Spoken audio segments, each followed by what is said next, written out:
The bass, the scratcher, and the oil drum will make you jump up and down. It's fantastic in every sense. The music that you get from these instruments. Yes, the dominant chords from the guitar man, and the prominent notes on the tenor band.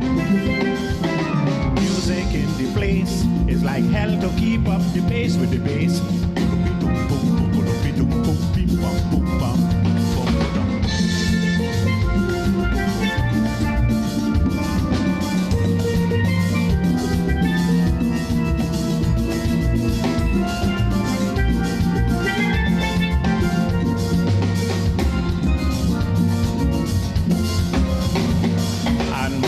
Important, you ought to know. They play from classics to calypso. You hear them practice most everywhere. It's like a symphony orchestra in the atmosphere. And as they move on gradually, the music remains in your memory. Yes, the dominant chords from the guitar man, and the prominent notes on the tenor band. Music in the place is like hell to keep up the pace with the bass.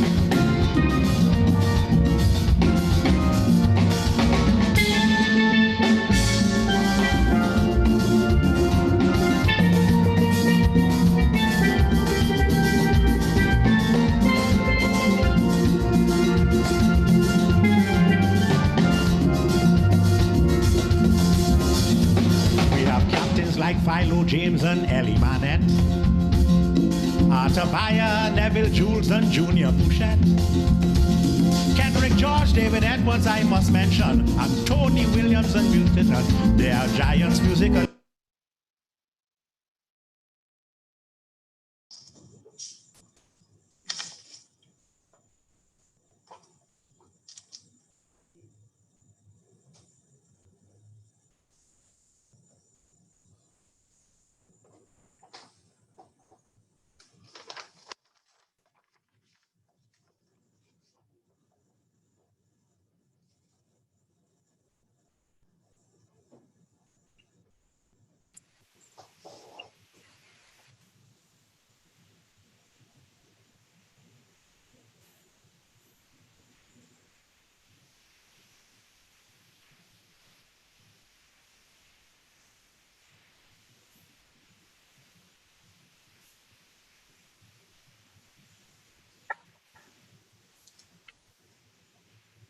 Okay, I'm assuming I can begin. I'm getting a flag, so I will say then good morning, colleagues. Welcome to today's virtual staff forum. And I want to first apologize for the late start, which was due to some technical difficulties. I guess in the local common parlance now, we could say that the meeting was COVIDized to a certain extent. Colleagues, processing the impacts of COVID-19 locally and internationally, managing disruptions to our schedules and our routines, and navigating the unknown may cause stress and anxiety among many. First and foremost, we greatly appreciate your work and input as we remain open and continue operations while managing through an evolving situation, one that is changing almost every day. The patience and the grace and community partnership that we expect of an academic institution and witnessing from employees bring great confidence that together we will persevere through this uncharted territory. I therefore truly hope that you and your families are staying safe and are following the recommended guidelines as we navigate through these changes together. These are indeed extraordinary times, and we are dealing with an unprecedented national health emergency. We do not have all the answers, but I want to assure you that we are working to respond to the situation. We understand that keeping the campus community updated on operations and policy decisions is critical to keeping employees informed, but it also generates many questions, as you have shared today. We will continue to update you as information becomes available. Over 6 months have passed since the COVID-19 pandemic changed the landscape for all of us. Across the campus community, our country and has changed our day-to-day lives. In addition to our regular communique, this is our first all-staff forum for the new academic year. Thank you so much for joining us. I especially welcome the new members of staff who have recently joined us. As is customary, we hold town halls like this one with the intention of reaching the widest possible staff and faculty. And if persons are unable to make it, the Marketing and Communications Office will be sending the recording materials with an opportunity to engage as well. There will be a portal set up for that purpose, so you can put your feedback in. Now, before teaching started, I took the opportunity to reach out to teaching staff specifically about the details surrounding delivery and the student experience, and some of the highlights of our decisions will be shared today. We also reached out to students, new and continuing, and also held separate engagements with the Guild, those on student exchanges, and the regional and international students as well. Today, of course, is another engagement and will be one in a continuous process of communicating with you, adding to the other mediums like the website, the various communiques, departmental meetings, and so on, which I hope you are keeping us all informed on. For today's forum, I am joined by fellow members of the campus executive management. I hope you'll permit me just one moment to formally recognize these colleagues. These are the Deputy Principal, Professor Indar Ramnarayan, Campus Registrar, Dr. Dawn Marie Ifugio, Campus Bursar, Mrs. Andrea Taylor Hanna, and Campus Librarian, Mr. Frank Mampasa. So colleagues, welcome again.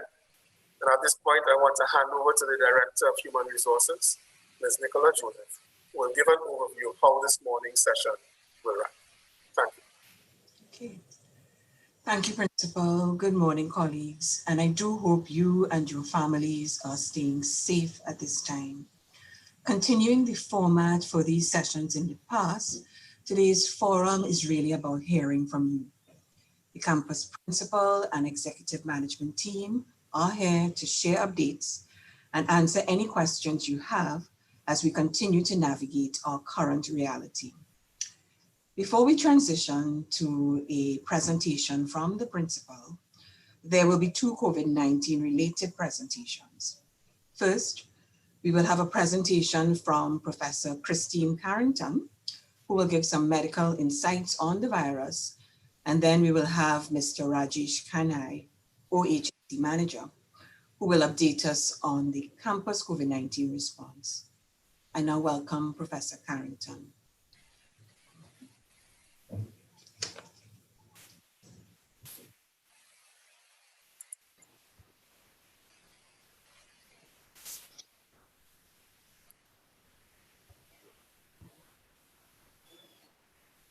Okay, I don't seem to be able to share my screen. It's disabled.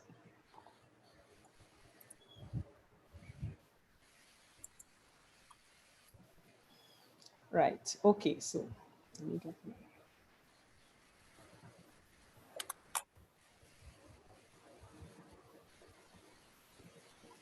Okay, good morning, colleagues and principal.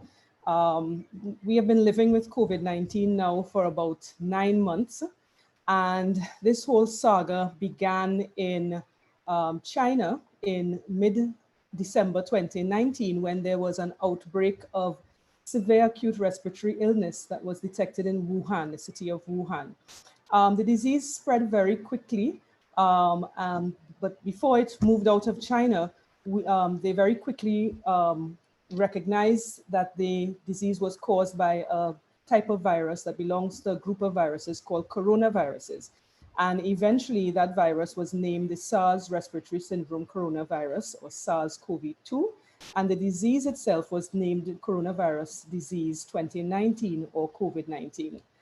As I said, the disease spread rapidly from person to person, and it spread beyond China. And as of yesterday, there have been about 31 million confirmed cases around the world and almost 1 million deaths. The actual number of cases and deaths is likely much higher than this, since we are only seeing cases that have been confirmed and reported. So we're seeing the tip of the iceberg. So I just want to give a bit of a context for the virus, for our region, what's happening right now, and also to give you some information about the actual virus itself and how it works and why the various interventions that you'll hear Mr. Kanhai talk about are effective interventions. So this figure here shows the situation in the Americas. Now, each of the rows shows information for a particular country, and each of the boxes is a week in the year so far, starting with the first box in January, first week in January, and up to last week. And each of the boxes is colored according to how many cases of SARS-CoV-2 infection were confirmed that particular week. The darker the color, the greater the number of cases. And what we see here is that the countries with the largest numbers of cases, the ones with the darkest green, are those with the large populations on the mainland, like the USA, which is shown here. And then we have like Brazil, Argentina, Peru. They all have very, very large numbers of cases. I've put in these red arrows here to indicate the CARICOM member countries so we can see where we stand. Now, they all have much smaller populations, and many of us are islands, and therefore more isolated. So we have comparatively low levels of virus compared to the mainland countries, the larger mainland countries. And that's seen by the lighter green colors that you're seeing in our rows. However, you can see that in some countries, we're getting recent increases, so more cases. You see the squares getting darker as you go from left to right. For example, we have the Bahamas up here.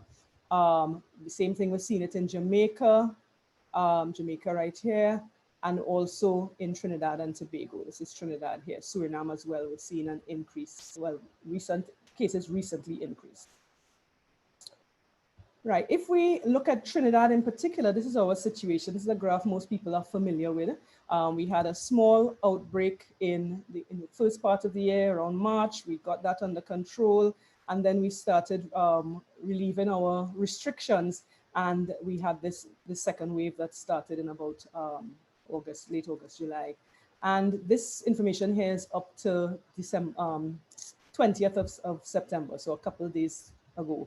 But at the moment, as of yesterday, we have 3,945 confirmed cases in Trinidad and 65 deaths.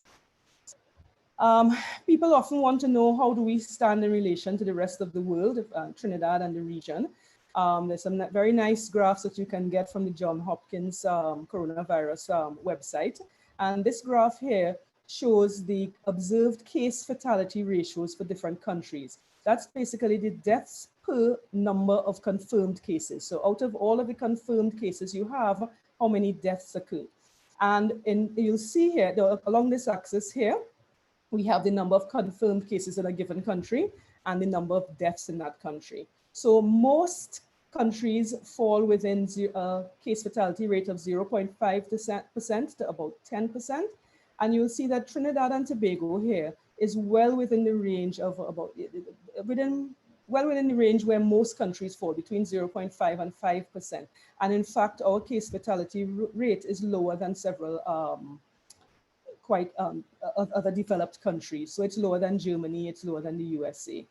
Jamaica has one about the same. Barbados is higher, but then there's not many countries here with this size of population to see how that falls relative to countries of that size. Right, if we look now at deaths per 100,000 population, so of every 100 people in your population, how many COVID-19 deaths do you have? And again, we see that the Trinidad, Jamaica, Barbados, I couldn't put in all the Caribbean islands on all of our member countries. We have around similar rates, around the same rate as a country like Germany, and much, much, much lower than the US, which has 61 deaths per 100,000 people. All right, so what is I'm going to turn now to the culprit. So give you some background about viruses, what they are, the SARS-CoV virus in particular, and how it is transmitted and how we can, the interventions we can take to deal with it. So just some background, viruses are very tiny infectious particles. They can only replicate inside of the living cell of an organism, so they don't replicate out in the environment. And they're very simple, relatively simple. They consist of some genetic material, surrounded by a little protein coat, and in some viruses, you have an additional envelope around them in some types of viruses. And this whole complete virus particle is called a virion. And the main function of a virion is to deliver its genome, its genetic material, into a host cell within an organism.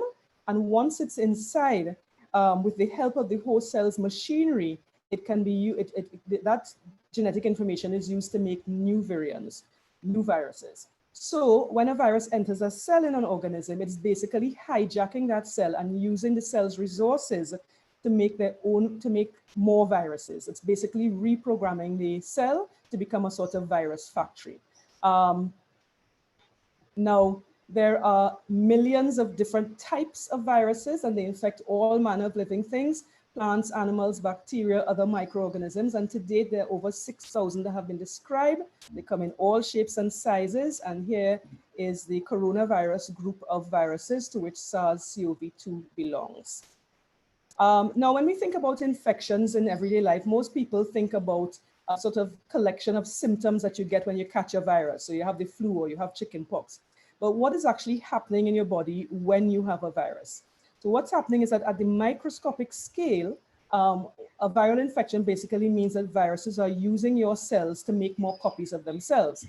And this activity causes damage to the cells either directly or indirectly, which results in the symptoms that you experience. And viruses are associated with a wide variety of human diseases, and the type of cell that they infect and what that cell's normal job is going to determine what type of symptoms you experience. So the consequences of an infection depend on the type of virus, the type of cell that they infect, but also on the infected person's general health, their genetic background, and also the state of their immune system. Okay, so in terms of symptoms, with COVID-19, SARS-CoV-2 infection causing COVID-19, you have a wide range of symptoms that people can experience. The most common ones are fever, dry cough, and tiredness. And then you have a range of different symptoms that are less common but do occur. And then you have serious symptoms like difficulty breathing or shortness of breath or pain or pressure on the chest and loss of speech, or I should say loss of speech or movement. So when a person becomes infected, it's usually about 5 or 6 days before they actually start to show symptoms. But it can take anywhere between 1 and 14 days after they've been exposed to the virus for the symptoms to occur. Shortness of breath is one of the, usually occurs several days after the initial symptoms. So you get your first set of symptoms, then shortness of breath. And that's one of the most critical stages that the critical stages follow shortness of breath. Some people don't develop symptoms and don't feel unwell, and these people are referred to as asymptomatic individuals. But they can still transmit the virus to other people, as do people who are pre-symptomatic. That's people who will develop symptoms but haven't done so yet. Very important to note that most people who are infected with the SARS-CoV-2 virus, the coronavirus, most people, about 81% of them, of the confirmed cases, they recover from the infection without needing any special treatment. Of the remaining 19%, they will require, the remaining 90% may require hospitalization, and about 5% become critical. This data I'm showing here is based on 44,000 cases in China and was published in about February 2020. And at that time, their case fatality rate was about 2.3%. And as I said before, right now, most countries have between about 0.5% and 5% case fatality rate. The chance of developing severe disease is not the severe from all groups. We keep hearing this over and over again. Older people or people who have underlying medical problems like high blood pressure, heart problems, diabetes, they're more likely to develop serious disease. So these graphs show that. You see that amongst the cases, the fatalities that occur, you have it's skewed towards the older age group. You have much higher fatality rates than people with comorbidities, underlying problems. Younger people often tend to think that they are immune, but it's worth noting that even though they have a lower rate, they are less likely to experience severe disease. When we talk about we're looking at the acute phase of this infection.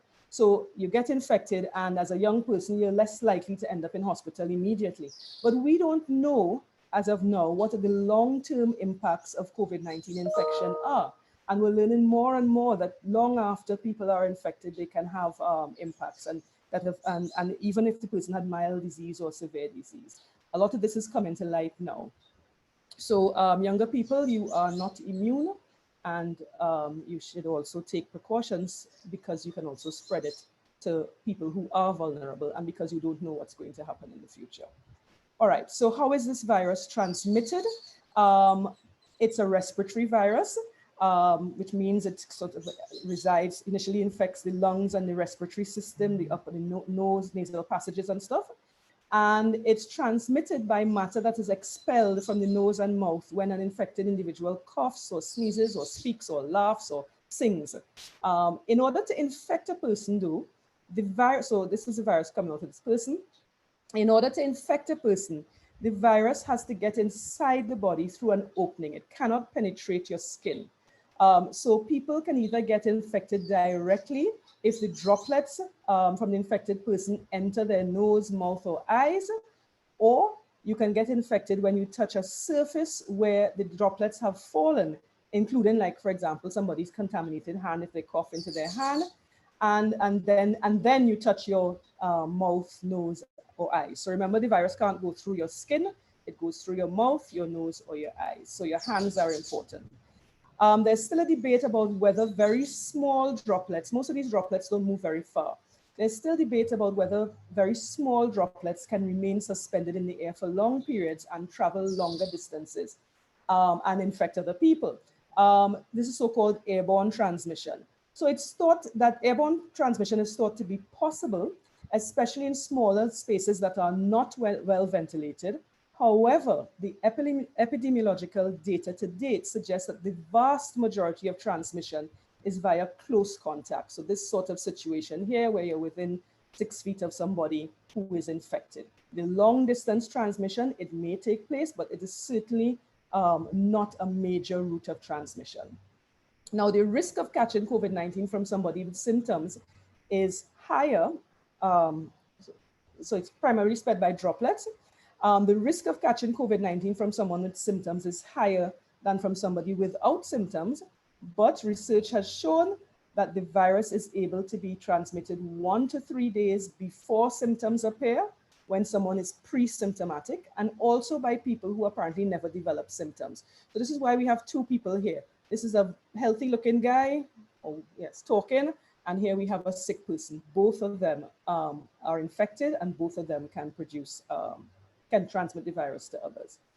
So wearing a mask and wearing it properly, and physical distancing, keeping a distance from people, that reduces the risk of this droplet transmission. If we have two people, an infected person and an uninfected person, neither of them wearing a mask, is a very high, and in close proximity, it's a very high risk of transmission. If the uninfected person is wearing a mask, there's a medium risk. You'll see the virus is still reaching this person and their eyes are exposed. If the person who is infected is wearing the mask, and remember, we don't know who's infected and who's not infected. If that person is wearing the mask, then very little virus is going to leave their mouth to reach a person nearby. When two people are wearing a mask, the risk of transmission is very low. And if they're very far apart and they're both wearing masks, then the risk of transmission is almost nothing. So masks and social distancing protect against droplet infection. Now, social distancing, that's not touching other people, not getting close to them, will also protect you from infection via direct contact. But what about contact with contaminated objects? How do we protect ourselves from that route, and how long does the virus last on surfaces? So in this case, they're showing this infected person contaminated their hands and then touched the panel in an elevator, and someone else has touched it now. That person would then have to touch their eyes, their nose, or their mouth to transmit the virus to themselves. All right, so when viruses are out in the environment, they're vulnerable. So for example, here we have a virus that has been sneezed out, it's been expelled from the body by an infected person. And there's a variety of things in the environment that will damage it. The heat will damage it, the humidity, any enzymes that happen to be out there in the surfaces, disinfectants that may be used, other chemicals, etc. And what happens is when you damage the virus, it is now non-infectious. It cannot infect another cell. Now, this damage doesn't happen immediately. It happens over time. And experimental studies have shown under laboratory conditions that the virus can survive for a few hours to several days on surfaces.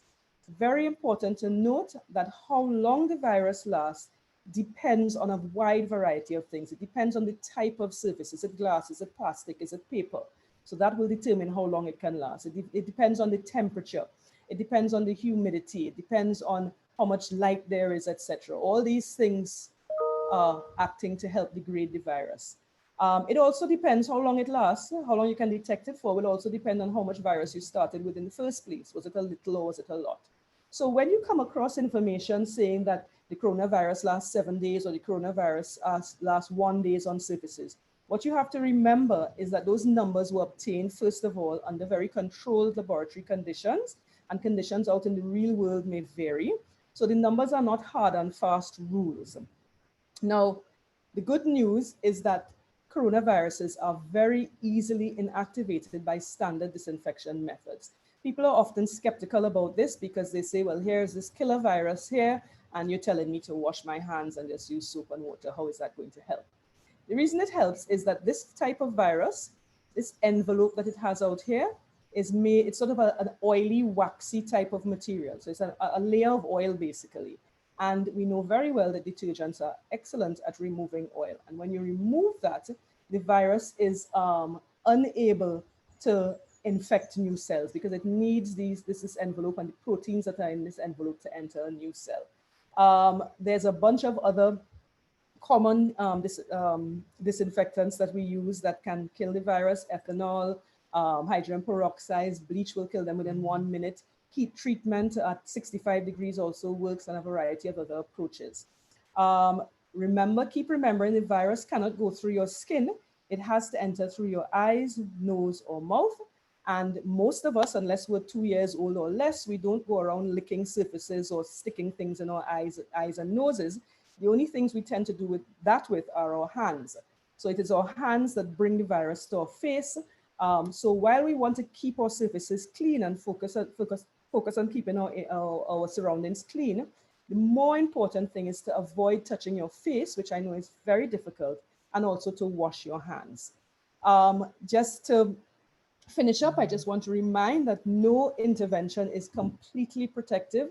We saw in the diagram before how a combination of how mask alone could only do so much, but mask plus social distancing do so much more.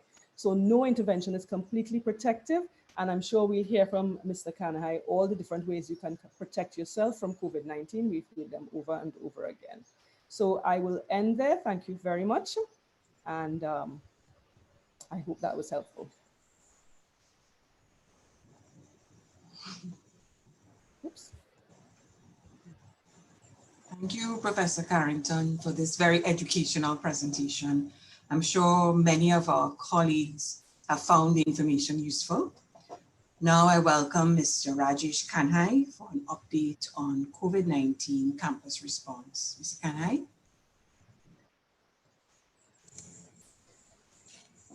Hello, everyone.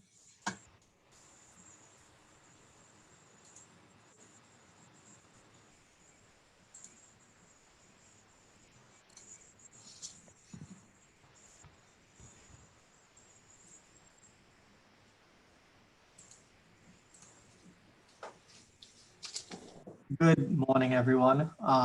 Thank you, Professor Carrington, for sharing that insightful information. What I would like to discuss with you all are the protocols that the campus have adopted for treating with this pandemic.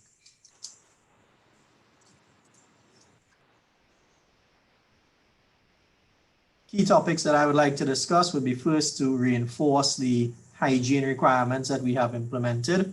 And I would also like to discuss the role of the campus response team and how we respond to and manage the various scenarios that may arise due to suspect cases.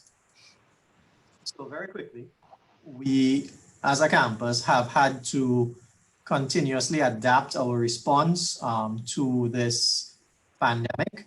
There have been new information. The guidelines coming out from the Ministry of Health has been changed as time has gone by to deal with the national situation.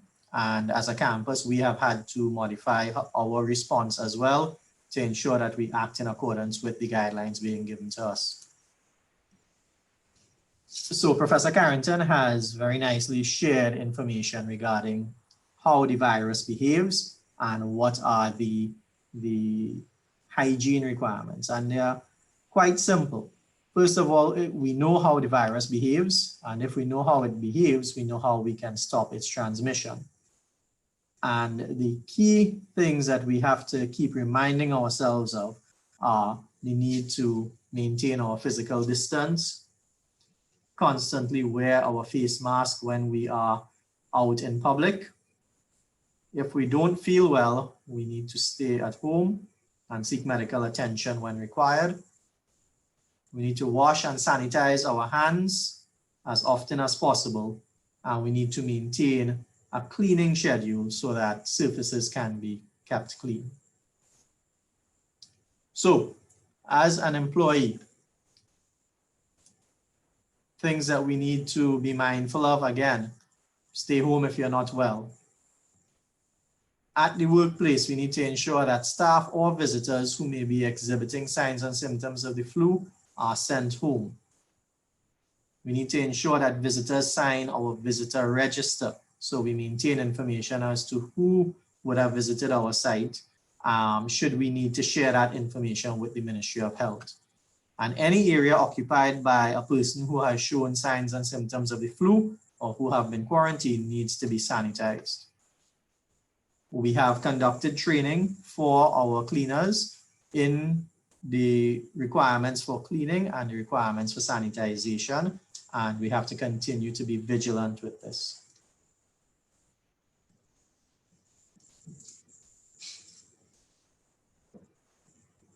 What is important is that we be mindful of the fact that while we are at work, there are these hygiene rules that we are being reminded to follow. And it is important that we make this part of our daily lives. This pandemic is likely to be with us for the foreseeable future, and we simply have to start abiding by these rules, reminding our friends, co-workers, family that we have to follow the rules. It is important because while we try to be safe at work, we also have to be safe away from work. Your exposure can occur anywhere, while you're at the grocery, the gas station, or at work. So you need to be constantly vigilant. You need to have a plan for if this pandemic were to affect your family, your home life, and you need to have a plan for the worst case scenario so that you can prepare. And very important, do not become complacent. One of the things that we have tried to guard against is when we return to work, we are seeing persons who, because of familiarity with co-workers, bending or becoming complacent with the rules. And we have to be mindful that there are no new rules being given to us. So we have to constantly reinforce the existing rules. And don't feel that your co-worker is an honest, good person, and because of that, they won't be a source of exposure for you. So the hygiene requirements, there's no way for us to underscore how important these things are. We need to maintain our physical distance, and in Trinidad, the guidance is 6 feet, 2 meters. We need to wash and sanitize our hands regularly, and Professor Carrington explained that. We need to understand that we have to constantly wear our face masks, don't touch our face, and stay home if we're sick. The campus response team, and this is the crux of what my presentation will cover. In response to the evolving pandemic, the campus incident management team has created a sub-team headed by the campus registrar. We have the director of HR, the director of marketing and communications, the head of health services, and myself, the manager of OSH, who are tasked with monitoring, managing, and responding to reports that we receive from staff in terms of if they have been exposed or they have been asked to quarantine, and ensuring that we implement the rules and responses consistently across the campus. So the campus response team has been using a risk-based approach, and this is what we got when we spoke with the Ministry of Health. So, you know, the closer you are to a confirmed case, the higher your risk. And a close contact is defined as being within 6 feet of a confirmed case for more than 15 minutes without wearing your face mask or by having direct physical contact. So that's the definition for a close contact. And we use this to guide us in how we respond. Initially, when the community spread had just started, the Ministry of Health had identified how they will respond and how contact tracing works. And it's important for us to understand that the University of the West Indies is not allowed to do contact tracing, or we are not empowered to do contact tracing. What we can do is collect information that we can share with the Ministry of Health to support their contact tracing efforts. And we have been doing that, and departments have been asked to maintain their visitor registers, which includes if a member of staff from a different department visits your department, they are required to sign your visitor register.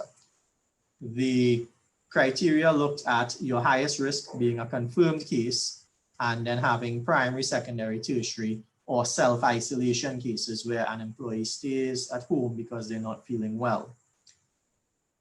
This has evolved a little bit because the Ministry of Health has changed how they are dealing with quarantine situations, and they have advised that in some instances, some persons who are confirmed but have milder symptoms may be required to quarantine or isolate at home.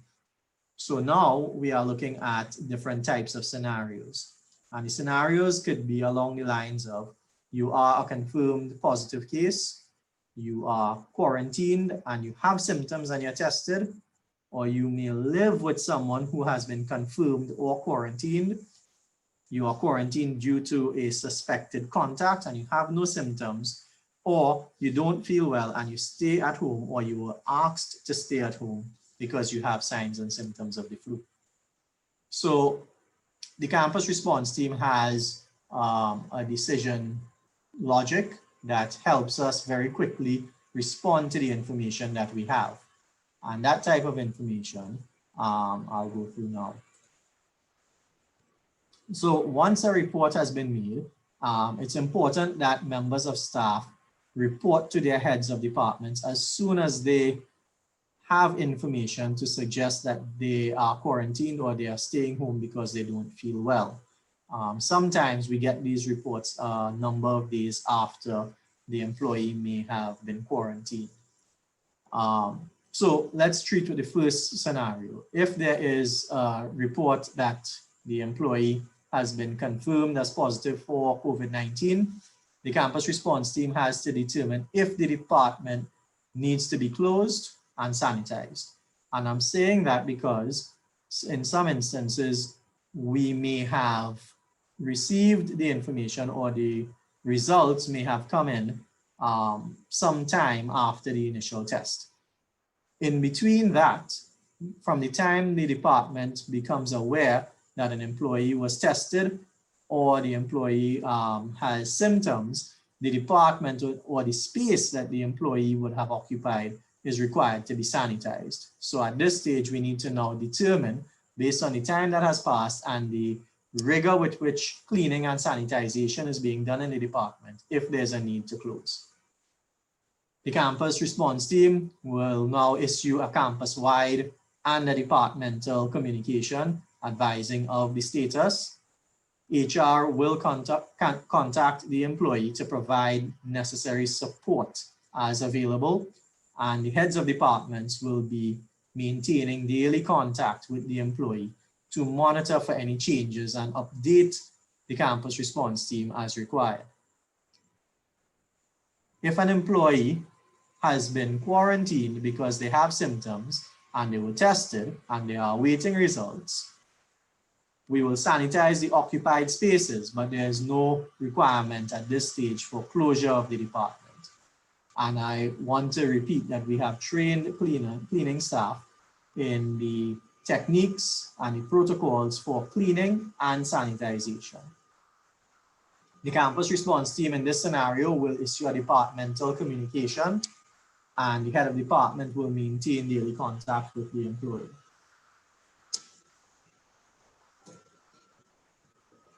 Now, the new scenario that we have included in our decision tree is the situation where an employee reports to us that a member of their family or someone in their household has either been confirmed positive or has been quarantined, has symptoms, and was tested. In this situation, we are going to ask the employee to stay at home, and we will sanitize the occupied spaces. And the employee is required to maintain daily contact with the head of department to advise of any changes in the situation that they are experiencing so that the campus response team can adapt. We have situations where someone may have been given a quarantine order, but they have not displayed any symptoms and they have not been tested. This could be under the scenario where someone has been identified as a close contact and they are being quarantined as a precaution. Again, the workspace will be sanitized and there will be no requirement to close the office. The employee is expected to maintain daily contact with the head of department to keep us abreast of any changes that has been taking place in their situation. Similarly, if an employee has flu-like symptoms and the head of department has asked that they go home, the cleaning staff will sanitize the workspace occupied by that individual, and the employee should maintain contact with their head of department. And the same applies if the employee calls in and says, listen, I have symptoms of the flu and I am staying at home because I don't want to come to the office and have to be sent home. So the similar situation applies. Now, if the employee calls in and says, I did not have any flu-like symptoms before, and over the weekend I developed symptoms and I'm not coming to you, then we have to make a decision as to the extent of sanitization that is required. What happens if an employee declares to the head of department that they have comorbidities? So Professor Carrington spoke about comorbidities, and one of the things that we have communicated is that it is in the employee's interest to report to their head of department if they have any comorbidities.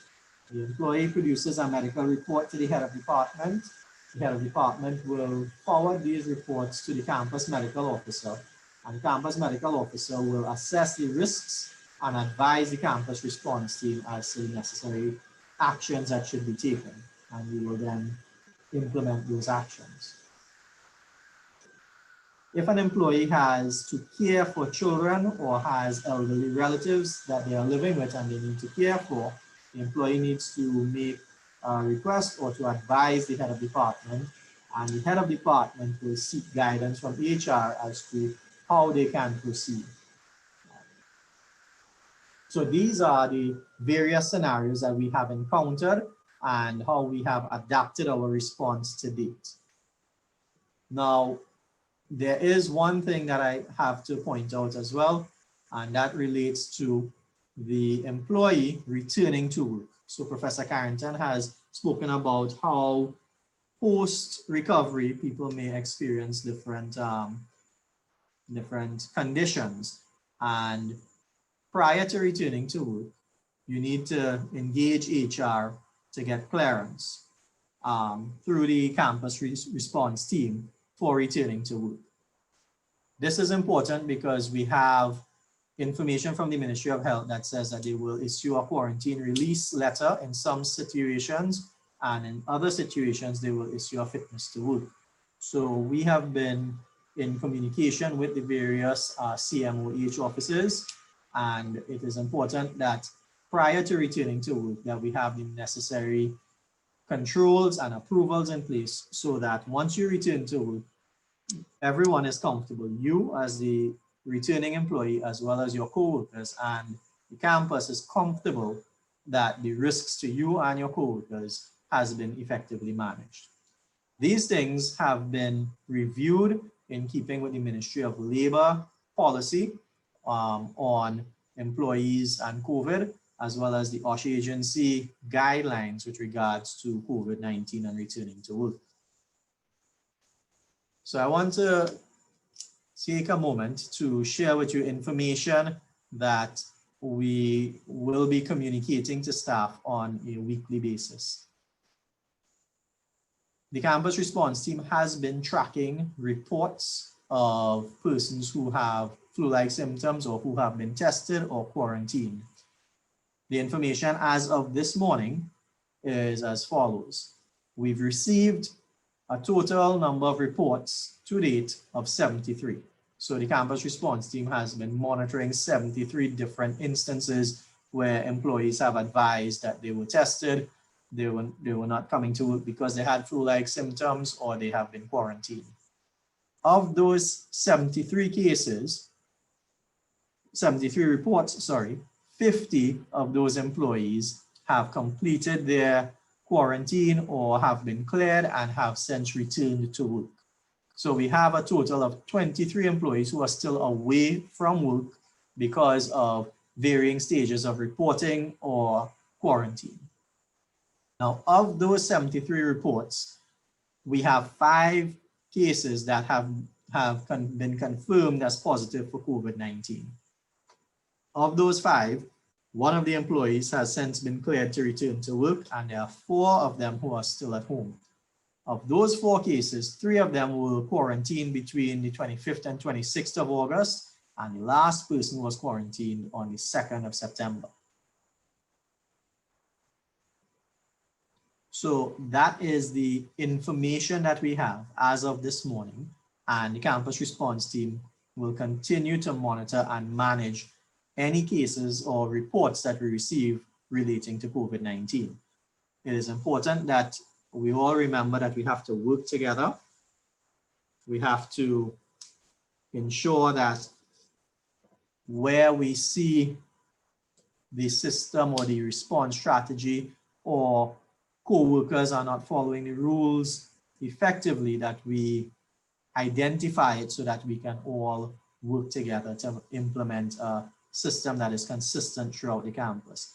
As the principal said when he started off, we don't have all the answers, but we are working on it. And we need to bear in mind that we are all in this together. We need to always engage in dialogue. If there is something that isn't working for you or something that you think we can do better, we need to communicate with each other so that we can manage this for all of our sakes. So with that, I want to say thank you and hand back over to Ms. Nicola.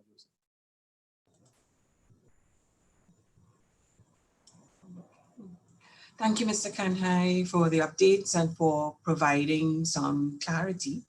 At this time, we will transition to hearing from our campus principal. The first 20 minutes or so will be dedicated to sharing some essential information with comments from the wider campus executive, after which we will open up the floor for your questions. And I hope our time will be filled with rich discussion. This will be largely conversational, as this session is about hearing from you. So I hope you are ready and willing to share. In terms of the rules of engagement and protocols for the question and answer segment, we will make use of the chat feature. But for now, I will hand over to campus principal to share his update. Professor Copeland. Okay, thank you, Nicola. I have shared my screen. I'll just try and go live on this presentation. It should be up. There we go. And welcome again to everyone. I wanted to start off by saying thank you. I'm mindful of the time and mindful as well that we had a late start. Just want to say thank you again for all of your support, all of the words of encouragement. Thanks for those who are understanding not only to the university as a whole, but also to their colleagues, especially those who have been affected in one way or the other by this pandemic. And all of this must remember that we are, in fact, in a sense, leaders. We're supposed to be in society, supposed to be exemplary, and even under this crisis, we are supposed to be exemplary in terms of our response. Particularly the response that I mentioned before, that is how we treat with each other, not just manager to employee and vice versa, but employee to employee, colleagues in the place of work. It will require a culture change on our part for us to properly respond to this pandemic. We are about navigating the new normal, so this talk will address a little bit what's going on at the university. I'll give you a couple of updates because quite apart from the pandemic, we have our business to run. There have been some changes in the memo that I sent out not too long ago, and I will address some of that. We look at UWI's future. Rajesh just spoke of I did a good job. I want to congratulate him. Just spoke of our management of the COVID issue. There are some concerns with the jobs that we have. There are two dimensions to that. Of course, the funding, which I'll speak to, but also one question I've gotten frequently is what happens if staff are in quarantine? I'll speak a little bit about that as well. And there have been some comments that there's a little bit of a lack of transparency. I quite frankly, we have communicated all we could, the best we could, but we'll be ramping up the communication because there's absolutely no reason for us to hide anything. And we've been trying our best to inform individuals as much as possible, which is why we asked Professor Carrington to come on to give this talk, which she's given on many occasions. Fully understand the anxiety and concern everyone has for themselves and their family in particular, but we basically have to be a little bit more in control of ourselves. That's why knowledge of the virus is extremely important. So we'll know even if a particular matter is not covered by the protocol, our sense will be able to tell us what's the best way in which we could act. Okay. I want to make some commitments here to staff, as I've done for students. We commit and are committing anew to a safe and clean environment. Professor Carrington did talk about the tactile component of infection. The risk is relatively low compared with the aerosols, and therefore the need for masks is perhaps high up on the priority when it comes to protecting yourself. But of course, ensuring that your surfaces are clean, and that in any case that your hands are clean if you have to touch your face. This is also important. I think if you follow those simple rules, we could really and truly stem the infection of this virus, and of course immortality as well for those of us who are very vulnerable. So Rajesh just did mention the kind of training that went on for staff and the conditions under which sanitization will take place. Information sharing treats with raw information, yes, but also perception. Because when there's a gap in information, then people form their own perception, especially when you're in an environment that in which you feel threatened. So we're committing to doing this on a much more timely basis. Yesterday we had a meeting, and we decided to provide updates on a much more regular basis. I think it was once every 2 weeks or so before. Now we'll go down to once every week to give an update. And if a matter comes up that really requires that everyone should be in the know, we will in fact move to what I call an event-driven mode, where as that situation comes up, you will be informed. So we committed to that. Marketing was involved in that, and they have agreed that we will proceed with this. So all that will be ongoing. We have been, if you look at the amount of communications on this matter, you see there's been quite a lot. How it's been reaching people and so on, we'll take a look at that as well. Now, there's a component in here that I'm not sure if it was addressed earlier, but what is very clear that there's need for wellness support, not just the physical aspect, because of course, if your body is stronger and if your immune system is up, it's harder for this virus to affect you. But there's also the mental aspect. This virus is really, it's really insidious.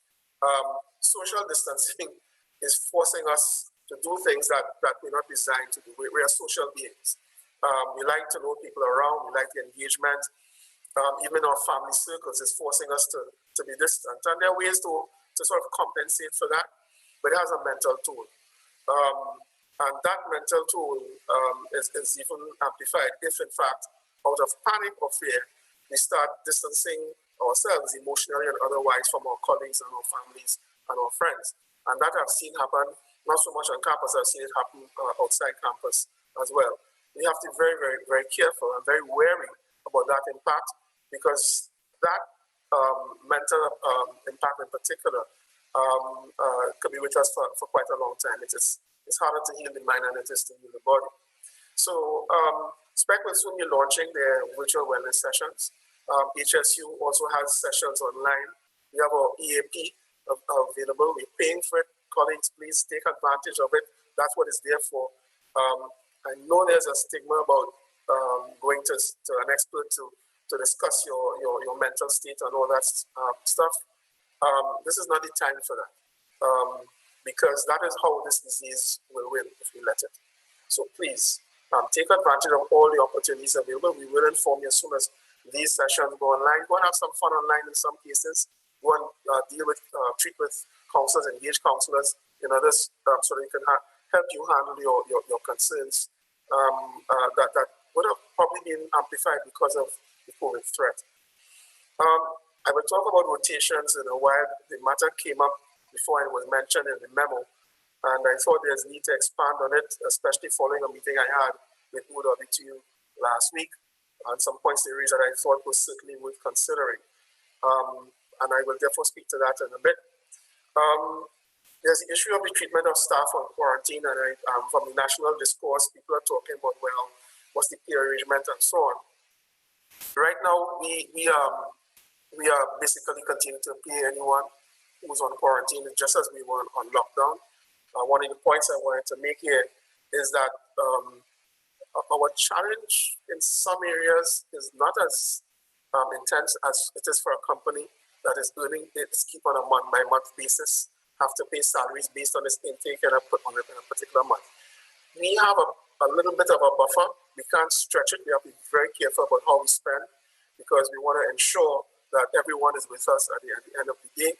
We do have a COVID to ride through, and we have a post-COVID period in which we have to ensure this university continues to grow and to thrive.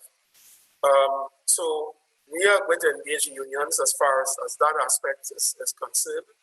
I just wanted to say that in the discussions I've held, there's no real clear position on it, although I think I saw this morning a summary of a document from the Ministry of Labor that basically says what I just said, that we should try as much as possible to maintain everyone on salary. It's just quarantine. It's treated differently, sick leave. But I don't want to get too much into that right now. A lot of that involves union discussion. I just want to say that we're not about dumping people overboard if they're on quarantine. That's not what we're about. Rapid testing. Just this morning, I received an email. Christine, I'm touching my eyes. About testing that's going on in some universities abroad, where they essentially test almost every day. 50,000 tests a week. I'm not sure we could afford that. Students testing themselves. I've heard of new kits that have come out that will give you a result in very, very short order. Of course, reliability goes down as the testing time is reduced. I've asked this question of Professor Carrington, and she has consulted with her colleagues. The verdict on that is still out, but the intent is that once it becomes available, once it's possible, we'll be doing rapid testing on campus, so we get a better sense of what it is really going on. Right now, the nation is tending to be a little bit inundated with the caseload, if you like. So those are commitments to staff, 6 of them: safe and clean environment, information sharing, wellness support, which I think is the most important one, flexible work arrangements, which I'll speak to right now, treatment of staff on quarantine, and testing. We want to move to that regime very, very, very quickly. So this is an excerpt from the last memo. So what I'm going to say right away is that we are revisiting some of these statements. So this is a snapshot of it, parts of it, snippets if you like. And I indicated that in the case of administrative professional support staff. Remember, we have academic staff, students are not around, they're online, and there's an arrangement that sort of fits in with their modality. What about support staff? And I indicated then that everyone is expected to come out to work if those workplaces have been adequately prepared and approved by our OSH people. That is something that we're visiting, and I'll show you what we're thinking of right now. And it's an approach that I'm very much in support of, but there are a lot of details that need to be worked out. Secondly, and apologies for the difference in font there. We had said that if OSH has indicated that the full occupation of the department is not possible due to space or other considerations, then we should look at rotations. So it was conditional. That's basically it. And so those two A and C are being revisited even as we speak. But the last point is really and truly it provides a rationale for taking this step. We have to balance business, as you well know, with safety. And sometimes it's not very clear exactly where that line is. I think what we're trying to do here was to draw the line very, very, very thinly. And given the way this COVID is changing from day to day, I think we're in a position where we could say maybe that's not the best thing to do. As a matter of fact, I was having a discussion with the campus registrar talking about, okay, COVID is threatening our existence, it's threatening our ability to perform and to produce. But should we be really fighting it to try and keep that level up? And when you look at it, the answer would be that it's probably not the best thing to do. I don't want to say outright no, because once you don't want to slide down the slope when it comes to productivity, which therefore affects income. And so we're kind of thinking of, well, maybe it's a compromise way. Just like a tree in a storm, it bends a little bit, or an army that's facing a fierce offender, you retreat a little bit to consolidate so that you can defend yourself, or a boat that's in the ocean, right? And huge waves are coming at it. And anyone who knows anything about sailing, I don't, I just watch movies and read books. But you turn that boat into the waves so you can best ride the storm, all right? So you face it, you can't get to where you want to go. Your job at that time is to go headlong into those waves, right, and ride them through. And that's your best bet. So that's where we are going. So on these rotations, again, I'll just repeat the first line, the first paragraph in that section 6 that speaks to all staff expected to come out to work. And what we're considering is that, in that document, what we had indicated is that there are special circumstances that may arise, and Raja spoke to some of those. I was glad that that was included now directly in terms of our response mechanism. But what this says here, that is 6B, go back and read it, and I've copied it here. We know that special circumstances have arisen and will continue to arise. And what we're saying is that we need to have a discourse between staff and their heads in order to resolve it. So I'm asking heads to be very open-minded. I am well aware that sometimes that conversation is difficult. We have all kinds of issues on campus. I will not deny that. But there's not the time for that. This is people's lives at stake. And I'm saying this as staff as well, that you need to, if you have a particular situation, the first person you need to talk to is your head of department. If that doesn't work, there's an HR department, then you have the campus response team, and you have the university execs that you can bring the matter to. But the first person you go to is your head, because they understand the work. So you're going to initiate that discussion. You're going to come with options in hand. If it is that you have, 2 or 3 kids who are ranging from almost toddler age to around 10 or 11 and so on, difficulties in managing that environment, go have a chat with your head. That has worked already on campus. We have examples where that has worked, discussion has ensued, and solutions were found. Discussion, all that stuff about the divide between staff and management and all that, I'm sorry, COVID not tolerating that. We will all fall if we don't pack that up for the time being and have every single sail on that ship on deck ready to do what's necessary. This is ultra important, okay? And I've outlined common scenarios, and 2 of them are covered in what Rajesh presented, 1 and 3, immunocompromised, people with comorbidities, staff members who have dependents. I mentioned having kids at home, maybe having even elders to take care of at home.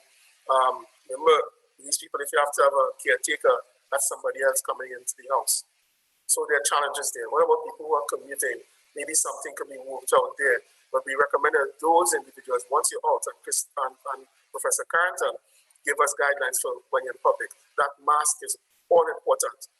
Not below your chin, not below your nose, fully covering the nose and the mouth. Some people even want to put on goggles, all right, just to ensure that nothing comes into the eyes and all that stuff. Once you're traveling, max, you have arrangements for seating and all that stuff. It is still a higher risk, and the risk goes way down once you put your mask on and you're well aware of your surroundings. Walk with your sanitizer, keep your hands clean, that sort of stuff. In fact, the general rule that I tell people is clean your hands just before you go and touch your face. Sometimes it's difficult to control it. That last point here is what I wanted to dwell on a little bit. Ultimate mitigation of the socio-economic impact of COVID-19 requires a strong collective response and a reasonable degree of compromise. Colleagues, what we face here is something that threatens society itself. If all of the industries come down, if our means for income in this country comes down, we will go down with it. All right? And what we're trying to do is trying in all various ways to ensure that does not happen. We cannot let COVID win. If this happens, COVID wins. And so what we have to do is take our own personal sort of situation, all of the protocols, all the personal protocols, we make sure that those are done. Very, very simple rules to follow is developing a new habit. But then also when it comes to the world of work, we also have to be aware of the protocols in place, mindful of our colleagues. Remember what I said before, that breakdown in interpersonal communication, those links, it's shaking all those links between us because breaking society apart. Do not let it happen because then it wins, okay?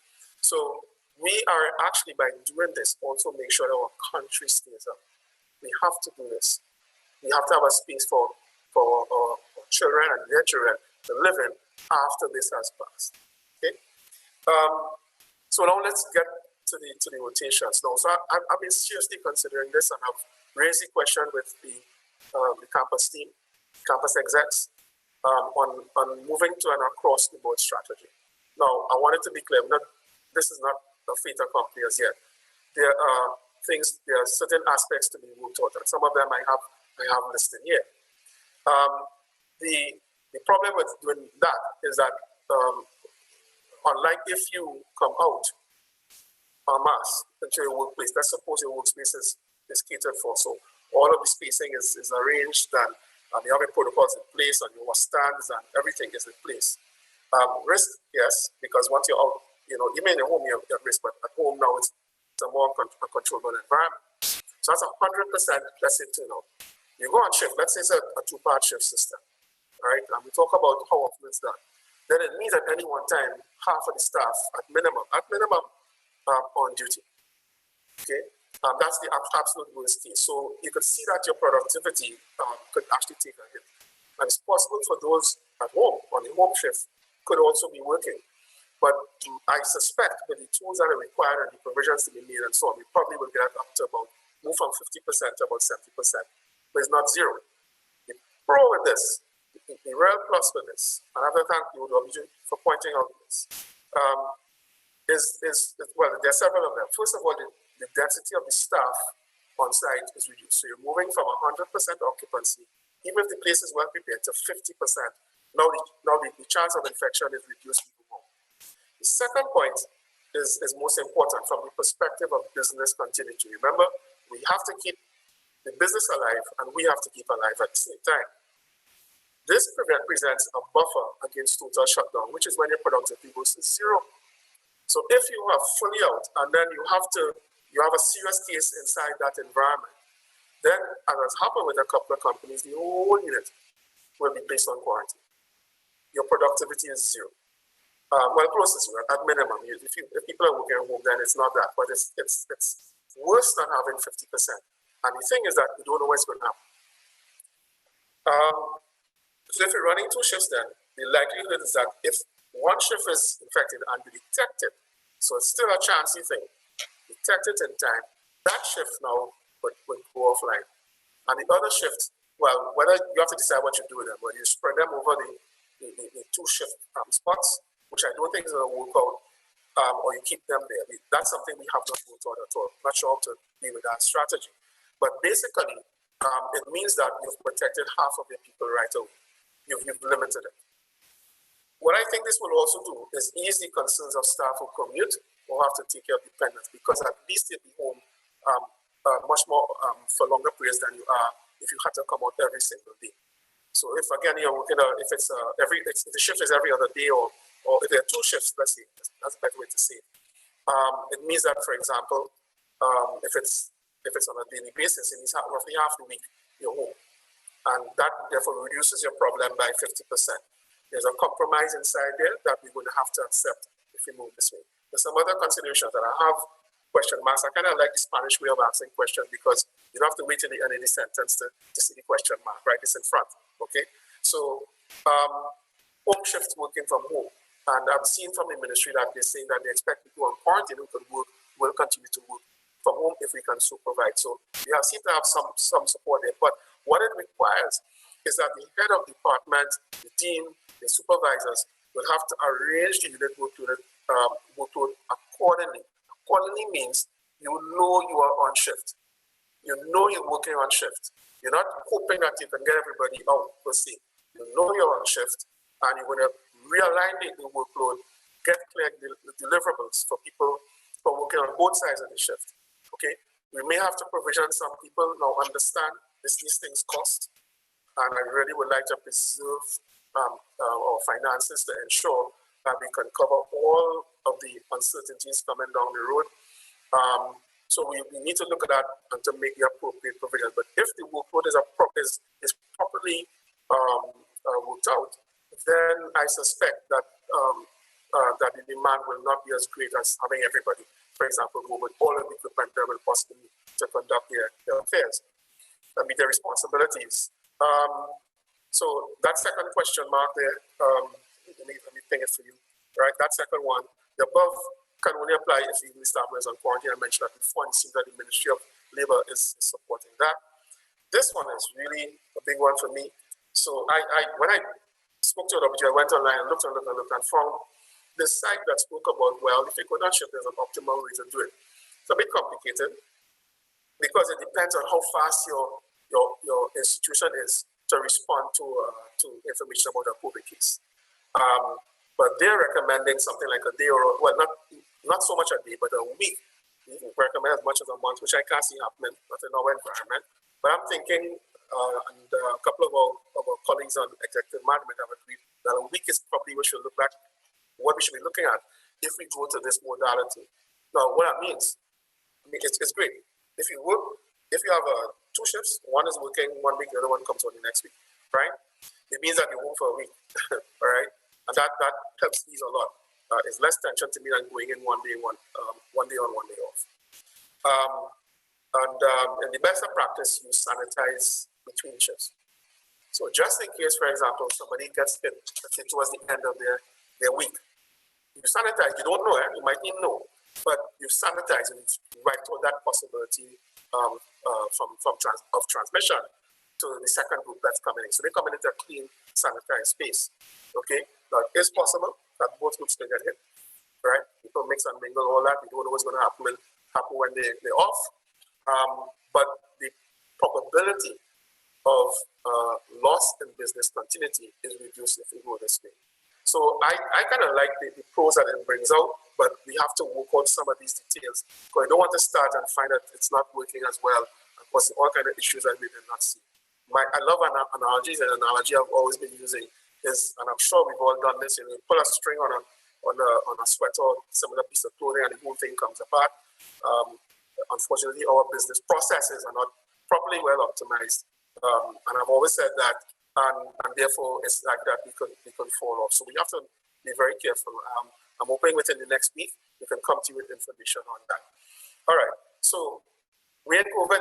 COVID's going to go its way, and I'm declaring it will not take a huge percentage of our people with it. Some have gone, but we're going to limit that as much as possible. So I declare that it is not going to happen. There will be people around to continue with life. We may have to reshape, in fact, we will have to reshape that life, and I refer you to my recent communication that's issuing a challenge that says, start a discussion on what this society should be like post-COVID. Start that discussion, because what they're showing is that it's not where it's supposed to be. There's one good thing about COVID. There will be a lingering impact, just as the flu always comes back up every year and so on. Hopefully we'll have it well under control.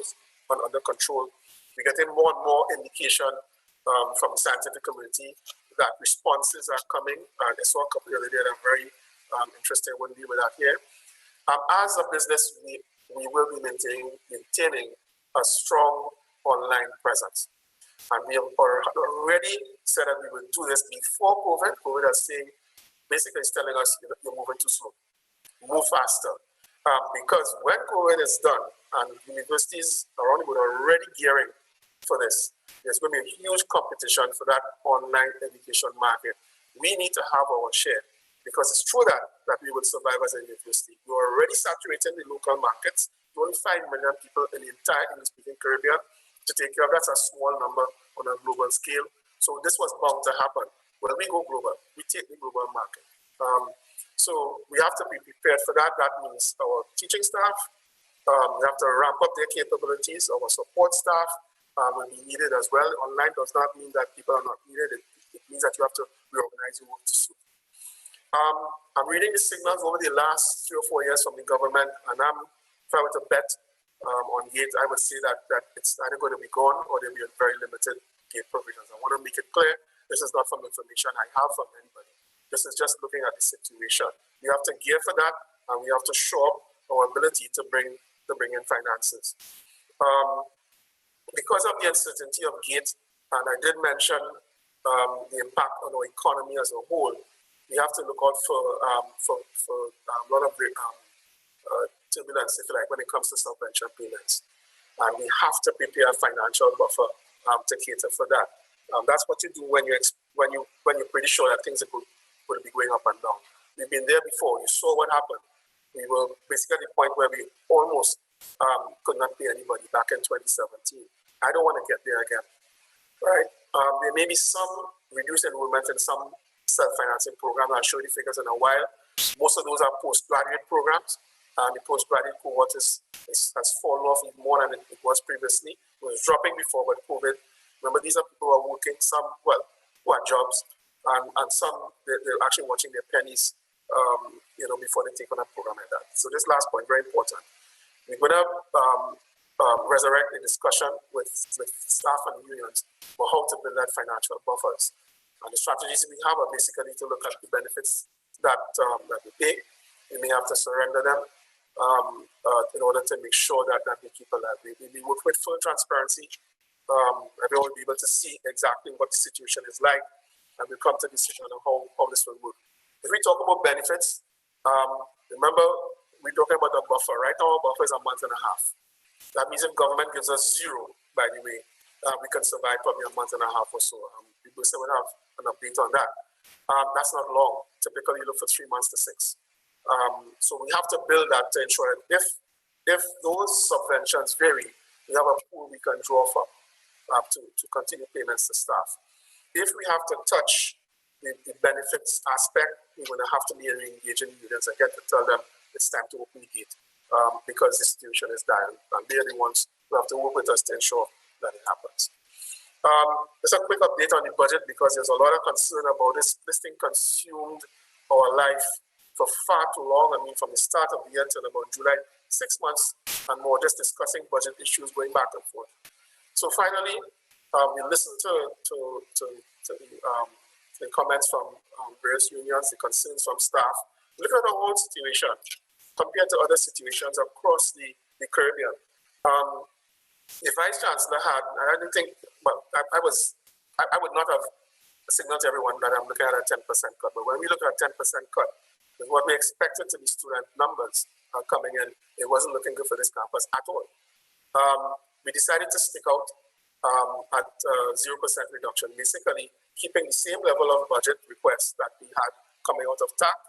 TAC is the Technical Advisory Committee that looks at budgets with the technocrats in the various ministries. And they were pleased with what we had. But when COVID came, we were asked to look at revisions. But we decided, after we looked at all the scenarios, we're keeping this the same. we have given up quite a lot on this campus over the last 5 years or so. We've cut expenditures, not budget, we've cut expenditures, spending. We've cut that over the last 5 years. And the approaches we have taken, when we look at the other campuses, they are now doing that. They are only now doing it. So we decided, look, we actually were prepared for COVID, whether we knew it was coming or not. Let's hold. And I have to tell your colleagues, I take forget the Trinidadian speak now. I take good work for this, right? And it looked kind of embarrassing to see all other campuses with 5% cut, 3% cut, 7% cut, and so on. We had 0% cut, right, up there. But council hesitatingly approved it, subject to cabinet review. I'm told, as former advisors this morning by Bursa, that they did indeed look at it. And so they've got. We are back to last year's level. The actual quantum will have to get to you. So basically, we have the same budget in place as obtained for last year. All right, and I'm not sure exactly what it means because remember we have increments, we have I think we sorted out the back pays and all that kind of stuff. We have expenditures that have gone up since last year. So the bursary will be looking at that to tell us exactly what our situation is like. But at least we have some word. The next word that comes out is October 5th. That's when the actual budget is read, because a lot can happen between cabinet decision whenever this was done, and then beyond that, we have to deal with subventions, whether they can keep it up. So again, I repeat, we have to increase our financial buffer.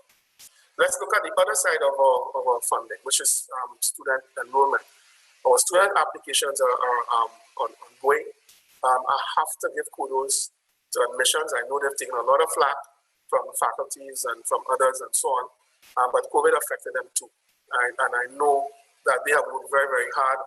A lot of stress in getting these things right. They're working with a system that needs review. So after this period is done, we have committed to looking at that whole admissions process. Again, something we knew we had to do. COVID has now said, it takes too long, right? Get it done now. We are going to be doing that. So the next time we open up for admissions, we'll be much more effective and efficient and not stressing staff out the way we have. Our registration to date, I'm sure you've read ahead of me. We are at something like 6.2% of where we were last year. We were actually thinking of a 20% decline. And we're still on, the numbers are still coming in. We have crossed the threshold. So thanks to the work of marketing and communications, all those involved in recruitment, again in admissions, colleagues on the executive management, we pushed it a bit harder this year. We are aggressive in talking to students. Remember, we are a business. We went after customers. That's what we did there. And we were able to arrest the situation. And we actually saw when the numbers started to go up in terms of applications and the like because of our engagement sort of online. So it's just 6% over where we thought we'd have gotten to, but I think it's going to get probably to over 90% by the time the day is done. Application numbers are there, 4,700 essentially, and offers, it looks bigger, that's because some people have multiple offers, but you'll see that the new numbers are if you look at the new students, freshers as they're called, you find this year the numbers are down. What has allowed us to compensate is that people are returning. Now, next year, we have to find out what's happening to the freshers. Because next year, if that continues, we will certainly be below the 80% threshold. We have a year to look at it. We get a little bit of a breathing room here. I think we're in good nick for now. This is the commitment I made to students. In order to ensure we pull them in again, a business decided that we hold on amenities fee for this year. It will be reinstated next year. Amenities fees take care of all the extra things. It's kind of like a tack on to tuition, if you like, but it has a very, very focused application. We have eased up on the student payment plan. Previously, it was available only to Trinidadians. Now, 3 is a critical one. The critical one for our staff, this one, because those who service the halls, their salaries are paid for by the hall fees. Now, there's no hall fee of any note to come in this year, something like $10 million a year. So we have to find a way to handle that body of staff. If we're allowed to bring students on at the end of December, I don't think the halls will be too full either.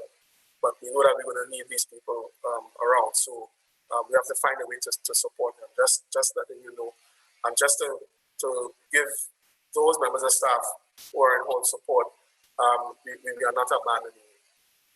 I think you need to understand that we just have to sort things out to make sure that we can keep you alive and that we can keep alive in the future. We're loaning students laptops and tablets, library access is arranged. A lot of things going on with repatriation support. Just yesterday, we got word that the 2 students stranded in Colombia will be returning very shortly. I spoke of health and wellness, that's there. Academic staff are asked to record lectures, students are asked, and the other matters are there more of student concern, but it will also impact support staff as well. Look at the future. Some great things happening in innovation entrepreneurship. Why am I talking about this? Hey, we have to lift our heads. We have to keep sight of what our target is. Just peek through the clouds to make sure that we're on target, because we should have no intention of being too far, of course, when this thing abates. We have formed 2 companies. One is called UniSealed Limited. It's based on byproducts from asphalt. We worked on for many years in the Department of Chemistry. As young people say, big them up. And our cocoa produce will finally be getting to a stage where we can commercialize our cocoa output. That's the company EFSIC, National Fine Cocoa Innovation Company. Those have been approved for startup. We have issued 2 licenses. The first one to make asphalt in the year. More recently, Label House. We developed face shields because we realized that the world supply on medical equipment and even components for making medical equipment would have been choked, and so it was. So we got very quickly into making certified PPE for medical staff. And the face shields came out first. It was a very simple design, but there are quality standards for it that we ensured was there. Partnered with Label House, they changed their production line and are producing face shields. Actually, for UWI staff, the shields are available at very low cost, I think like $10 for one or something like that. And no omitted, but it's quite low. There's an online portal that was launched for tracking intellectual property, and we'll give you more information about that as time goes by. And we're getting expression of interest from various companies to fund projects for commercialization. So deals over here putting on notice that we'll be coming to you, because it seems that interest is strong. And all this, I think, is prompted by COVID. We will present in full what we're doing with the UWI Global School of Medicine. All staff to understand what's going on. This is our project. We have to move fast, so a lot of the details will have made available. But we got approval at a special council to move forward, and we'll be putting it back to council access to make some changes. When it's called, that council meeting is the same one at which the Chancellor's Committee on Governance, when that report is also presented. So we have a lot of private sector people who's involved in it, and it looks very promising. In fact, it looks probably even more promising because of COVID, which has heightened the need for medical studies in global health, which, by the way, was already on the curriculum for the school. I've gotten business plans for expanded delivery to foreign students at dentistry and vet med, and their finances were seriously challenged. They still are. I'd like to acknowledge the support of the entrepreneurship unit, Mr. Julian Henry, and marketing communication that we've got colleagues. They want to take this long. And I really would like to get into questions. So I'd like to thank you. And listen, we have to keep this #1 in the Caribbean, and our ranking in the world, we've already declared it. So you know something, you can't go back. It's one of those things where you bite it, you can't spit it out. Once you get into the rankings, you have to stay in the rankings, or else all will fall down. I'd like to thank you for that, and I'll turn back over to Nicola to get into the question and answer session. Thank you very much.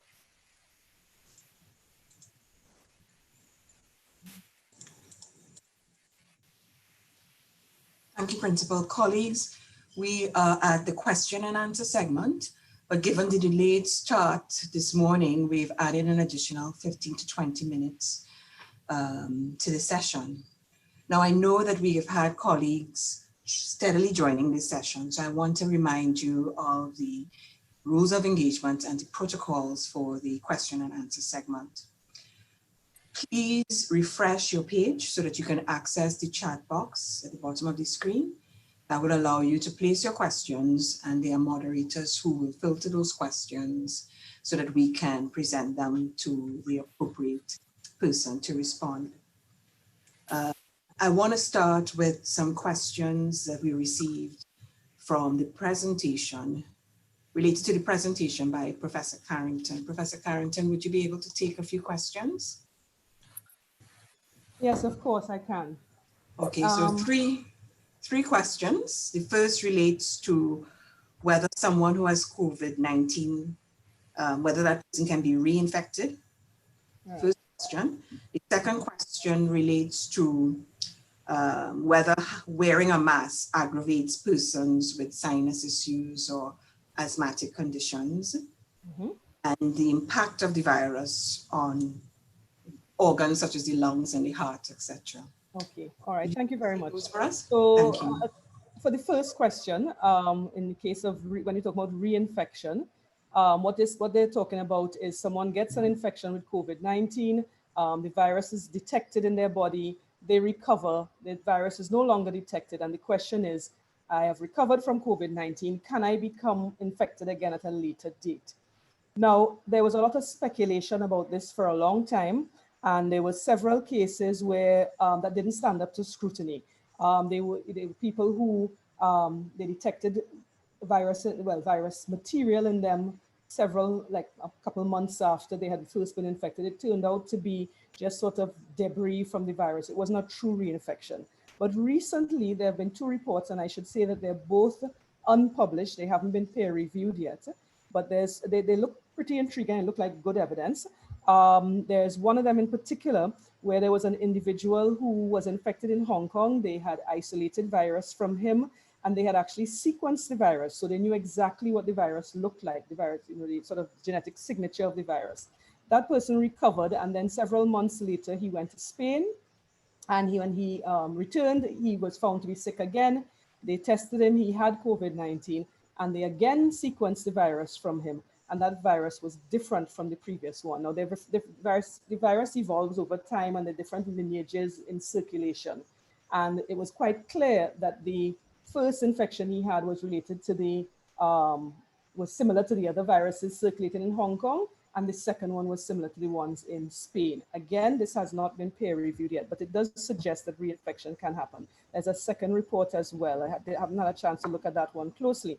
Now, what I should say is that none of this is perhaps surprising, and it's not necessarily a cause for concern. First of all, the guy who went to Hong Kong and then Spain and became reinfected, he didn't show any signs of disease. And this is not unusual for coronaviruses.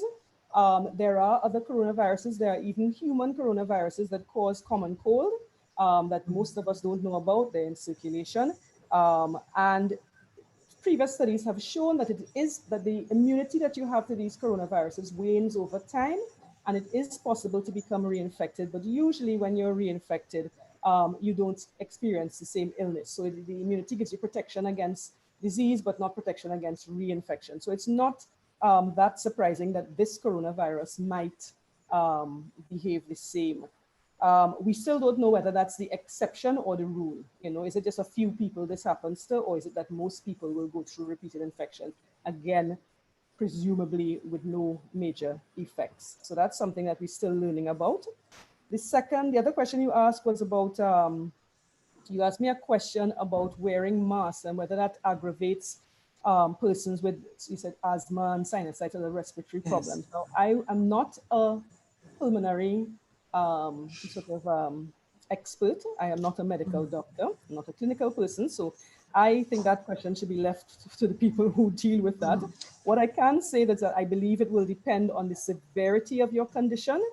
And I would think that the effects of COVID-19 itself would be worse than, depending on the severity of the infection, that you also have to balance the risk of wearing the mask versus the risk of contracting the disease. If you can't wear a mask, then I saw the minister was recommending people wearing face shields. You should know that face shields offer much less protection, but some people may have to wear them than the cloth mask. And if you have, serious respiratory problems and things like that, you might, you should be probably be taking extra precautions. But again, let a medical person answer that. The other one, does virus have long-term effects on the lungs and other organs? There are many people who have had COVID-19 and after they've been discharged and sent home, the acute infection is gone. You can't detect the virus anymore. They're not in great distress, but they do have continued symptoms. So you get people who tire very easily, or they have difficulty, difficulty sort of breathlessness and, catching their breath. They get, so some people with headaches. So there's a variety of things that people can experience over the longer term. And there is also evidence of damage, people who have had damage to the heart tissues. There's evidence of neurological effects, etc. So there do seem to be some long-term effects. Again, we don't know, one, how long they last. Will these people eventually recover? We don't know yet how common they are, etc. As we move along with this virus, we will learn more. So I think I have answered all of them now. Thanks. Oh, thank you so very much, Prof. Carrington. Some questions related to Mr. Kanhai's presentation. And the colleague is asking, my department has been shut down for sanitization. What risk have I been exposed to, as no one has said what level of exposure I had? And what should my level of risk reduction be? And what level of self-quarantine should I be taking?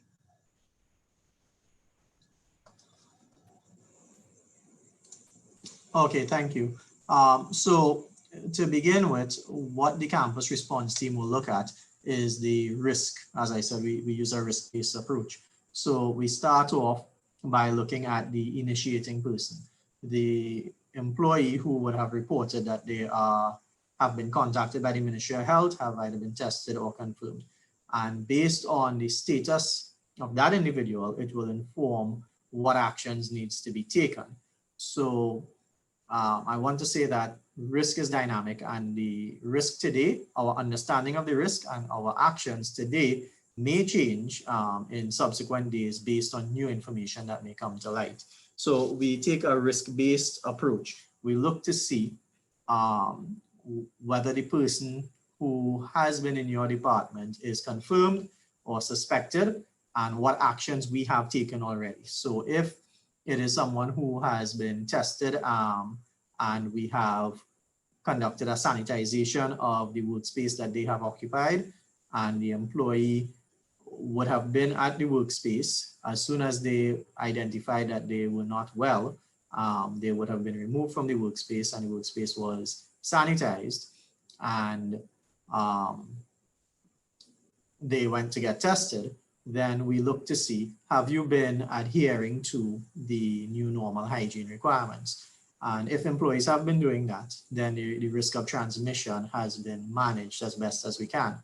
So a decision to state that the department and the employees need to go into self-quarantine, really it stems from what is the risk of the initiating person. And if it is that we found that that person was confirmed, then the Ministry of Health will be the ones to instruct who needs to go into isolation via their contact tracing.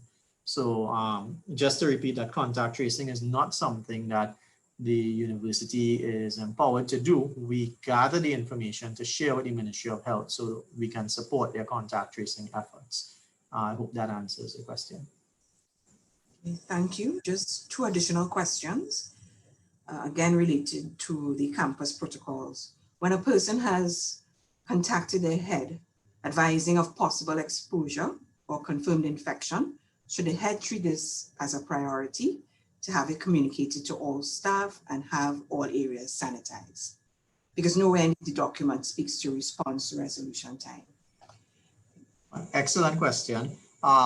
We all have roles and responsibilities in this. The head of department has the responsibility to ensure that the cleaning staff does the necessary sanitization. There is a requirement whereby the workspace is to be cleaned at least twice daily, and there is guidelines regarding the cleaning of high-touch appliances or devices. So we are doing routine cleaning. if it is a head has been alerted to a potential threat or risk, then the head has to engage the cleaning staff to ensure that the affected areas have been given a more detailed cleaning or sanitization. With regards to communicating to staff, that is something that is done in collaboration with the campus response team. And the reason for that is, one, we want to be consistent with our responses across the campus. So we're not giving one type of response in Department A and lesser response in Department B. And we also want to ensure that we protect sensitive information. We have to ensure that we protect the identity of our colleague who may have been quarantined. And we have to avoid any potential negative treatment or stigmatization that may result from this. We have to find a balance. We have to ensure that we protect our staff who are at work, and we have to also ensure that we protect the staff who is feeling unwell and has been quarantined or tested. So the communication to all staff is done in collaboration with the campus response team. Thank you. A related question: where the person on a Ministry of Health issued quarantine order comes into the workplace and may have mixed with other members of staff. Please advise whether the protocol there would require staff to continue to work, or whether self-isolation would be warranted in such a case. Okay, another good question. And again, it's based on risk. So each case is different. And what I want to say is that, just to clarify, if someone is in a quarantine, then they are not at work, or they are violating the terms of their quarantine. So I am assuming that what they meant is that the person was at work and then would have been issued a quarantine after interacting with staff for a period of time. In that situation, again, we look at the risk in the situation, and we work in collaboration with the Ministry of Health. So if the Ministry of Health has initiated contact tracing and asked for co-workers or close contacts to be tested, then we follow those guidelines. But we have to assess the risk associated with the initiating staff member. Okay, I think that covers the HSC protocol related questions. I'm seeing some questions coming in for the deputy principal. Prof. Ramnarayan, can you take this question? It relates to the shuttle service. Yes, certainly, HR Director. And the question is, with students being off campus, can the shuttles be used to help transport staff to work to reduce exposure with public transport? Yeah, okay, thanks for that. For the service, So there are still some students in the halls, JGI Hall at Mount Hope, as well as SAL. So the shuttles are currently being used to transport those students to the supermarkets, to the pharmacies, and so forth. There's also a group of students, these are the optometry students who are at the Cooper Multi-Training Facility. So the shuttles are being used to transport them. But we have actually been actively considering using the shuttle to transport members of staff who don't have their own transport and want to live within a 5-mile radius of campus. So I've held discussions with the Director of Security, Mr. Corbett, but he indicated that there are some concerns raised by the shuttle drivers because they will be exposed too. So we have agreed to install plexiglass shields or plastic shields in the shuttles to protect the drivers or separate the drivers from the passengers. So I've asked the Director of DFM, Mr. Suresh Maharaj, to look into that. So as soon as that is done, we will roll out this plan so that we could transport employees who live within a 5-mile radius of campus to campus on mornings and back home in the afternoon. So we'll keep you informed about the development. Thanks, HR Director. Thank you. Can you take this question as well? And the question is, what measures are being put in place to guide and support freshers, new students to the campus, especially with regards to all the procedures to achieve successful registration and settling into their classes? Yeah, okay, thanks for that. So registration has always been a very traumatic experience for students, especially the new students. In fact, some students complain or have indicated that registration is probably more stressful than exams themselves. And we appreciate that because during normal circumstances, some students do encounter some problems, others are okay. So through the Division of Student Services and Development, we have put on this this first year experience program, which involves, guiding the students with regard to registration and so forth. I know the faculties have held online orientation sessions for those to help the students register. On our website, there is the registration guidelines, registration 101, which is quite clear, but still there are some students who encounter problems. So the normal course of action is for these students to contact the departments or the dean to indicate that they have been having some issues. And if we cannot solve the issues at that stage, then you're free to contact my office. My email address is deputy.principal@sta.uwi.edu.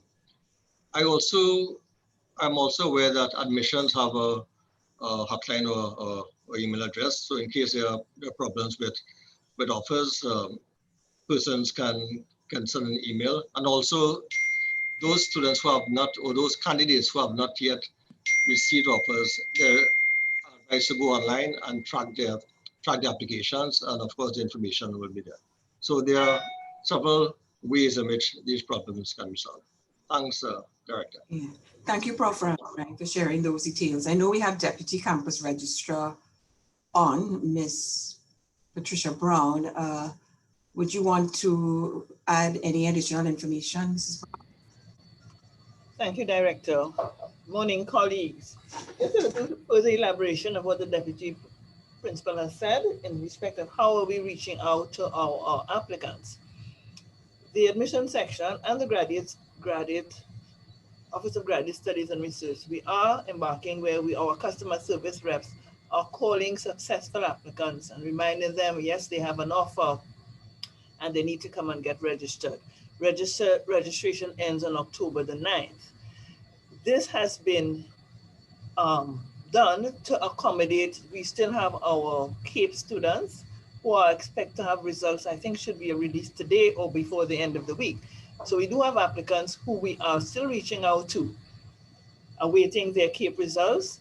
Those persons we recently have put out via social media through marketing, a couple questions or a couple explanations to them.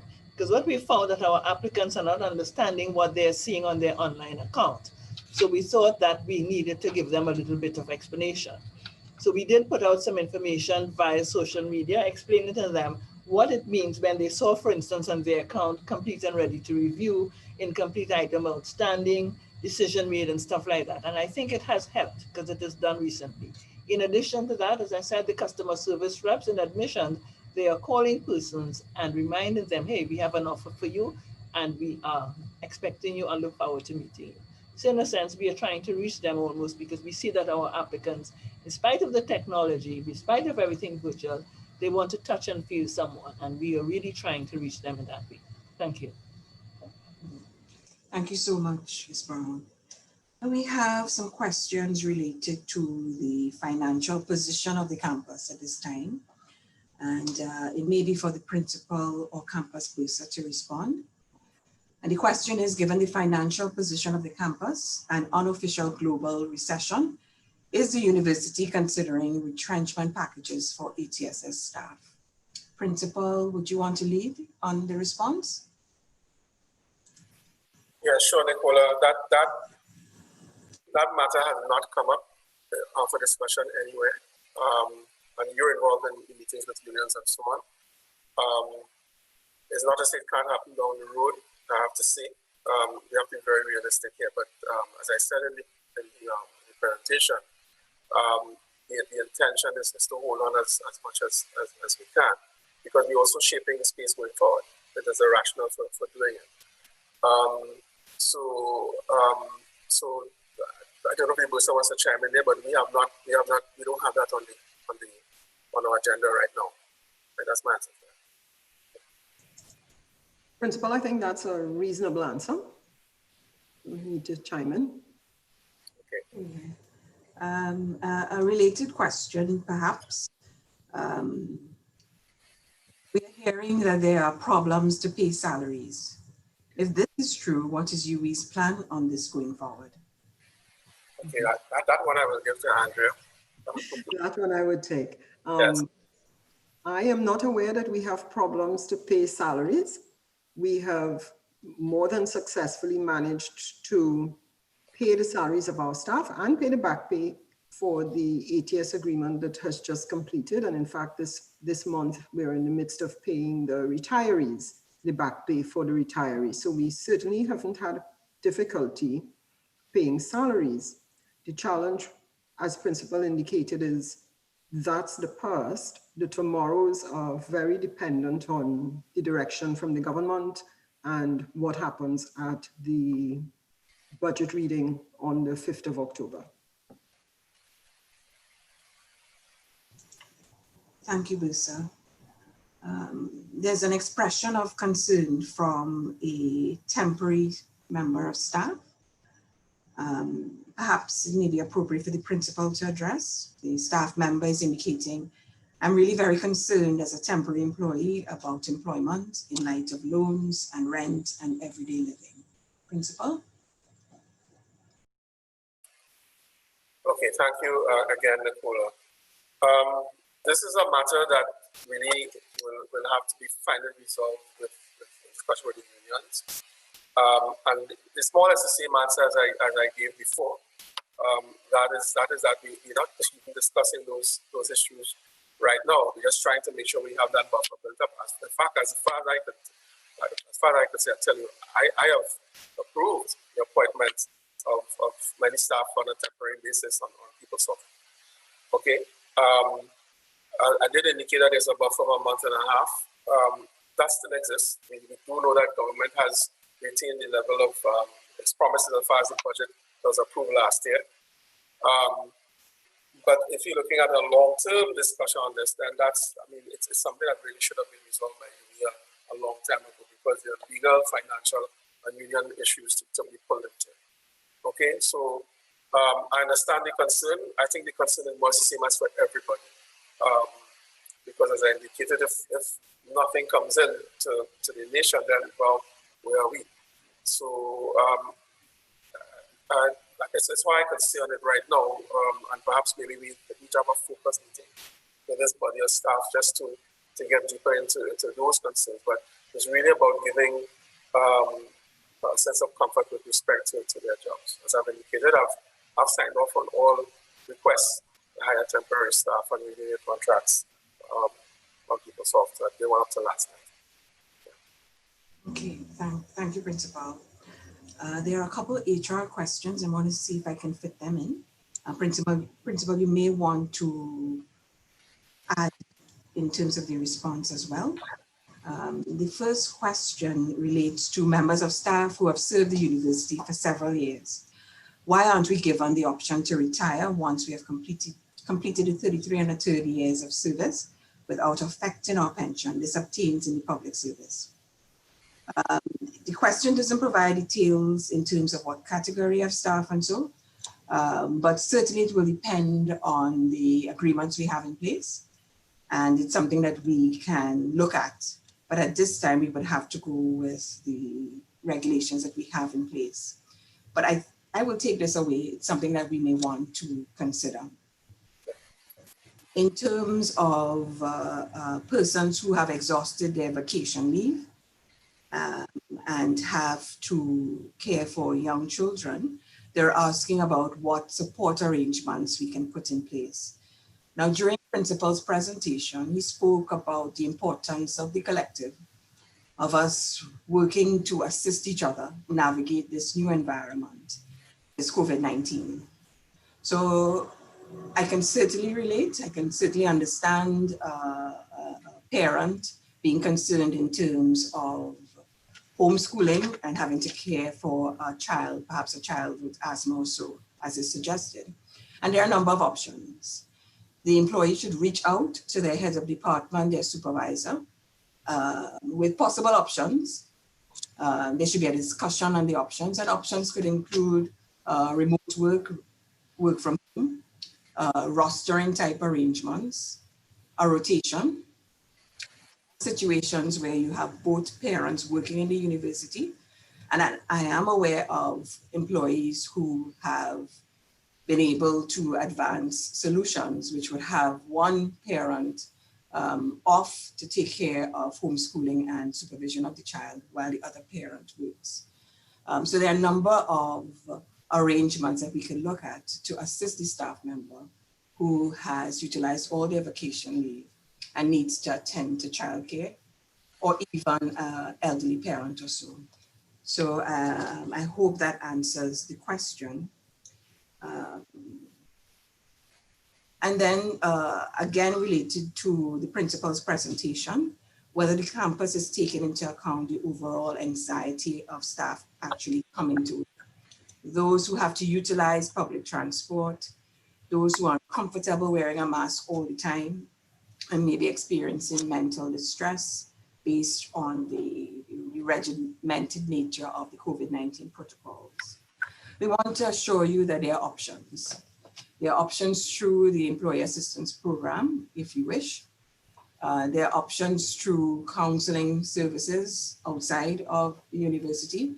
I want to say sometimes it's not counseling. It really is maybe having a safe space with a supervisor or a dear friend where you can share your concerns, your anxieties, and maybe process appropriate solutions. I think we need to look out for each other at this time during COVID-19. We're all challenged individually and in the workplace.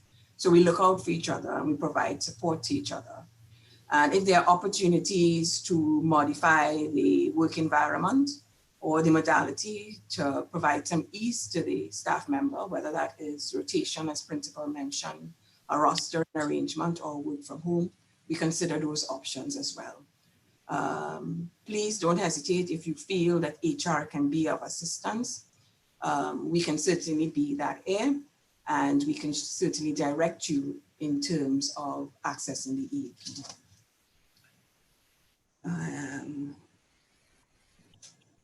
There's another question for Professor Carrington. And Professor Carrington, how long can a person be asymptomatic? Okay, thank you for that question. So asymptomatic means that you have an infection and you're not showing any symptoms. So the virus it's basically, for as long as the virus is in your body and you're not showing symptoms, you would be classified as asymptomatic. I don't know that there's an easy answer to that question, because you would have to follow a person. You'd have to first find a person who's asymptomatic and follow them every day, testing them, to see how long the virus is there and how long they remain without symptoms. And I'm not aware of how long. I don't think it would be more than 7 days to 2 weeks or something like that. Then there's the case of pre-symptomatic, which is different. And that is about how long it takes between getting in. These are people who do develop symptoms. And the question about how long you can remain pre-symptomatic has to do with the time between getting infected and showing symptoms. And that can be up to 14 days. On average, it's about 5 to 6 days, but it can be as long as 14 days before you get infected, you're exposed, the virus is in your body, and then 14 days later, you start to show symptoms. But asymptomatic, meaning never showing symptoms, I don't have an answer for that. It certainly would not be longer than the virus would last in your body, which would, if you're not very sick, it probably would be more than about 7 days, or 2 weeks maximum, I would say. Okay. Good, thank you for that response, Prof.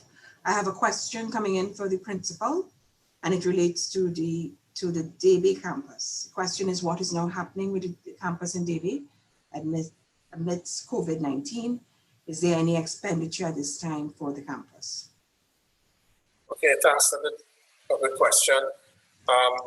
The Debe campus, as you know, is being used as one of the facilities, the dorms in particular, and in fact that was expanded recently for holding people who are coming off the hospitals and so on. I think it's decanting before it's the main thing is being used for the COVID by the ministry, by the government, to house either people in quarantine or people who are being decanted. In terms of the financing and so on, the thinking is, and we haven't fully sorted this out with government, is that if they're using it, especially for a long period of time, that they will have to take over all of our responsibilities for utilities in particular, because they're the ones using it, not us.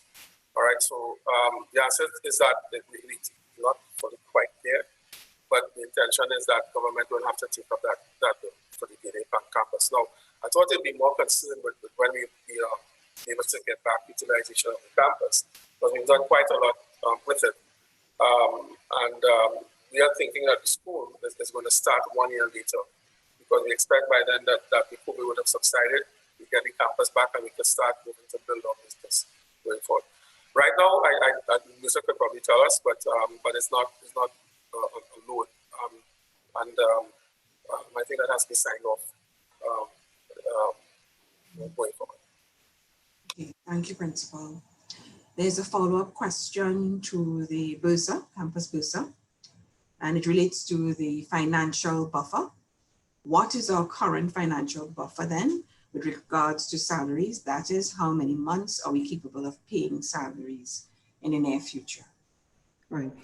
Principal indicated that the buffer that we have is about a month and a half. I want to say that the monthly salary bill for the campus is about 60 million. To just put that in context, the monthly salary bill for the campus is about 60 million. And the campus would spend between another 15 and 20 million on other costs. The other costs of operations, all the electricity and utilities and the things that we may be spending on. So that's the kind of monthly expenditure bill. We are fortunate that once the government pays timely, which they have, the government has been paying very timely. Once the government pays timely, that monthly stipend from the government covers the core salaries, and all of the other things that campus generates go towards that other cost, that 15 to 20 million other cost, including gate fees and student tuition, and so that we get will go towards covering that other cost. And the monthly stipend from the government is primarily used to cover that 60 million on salary cost.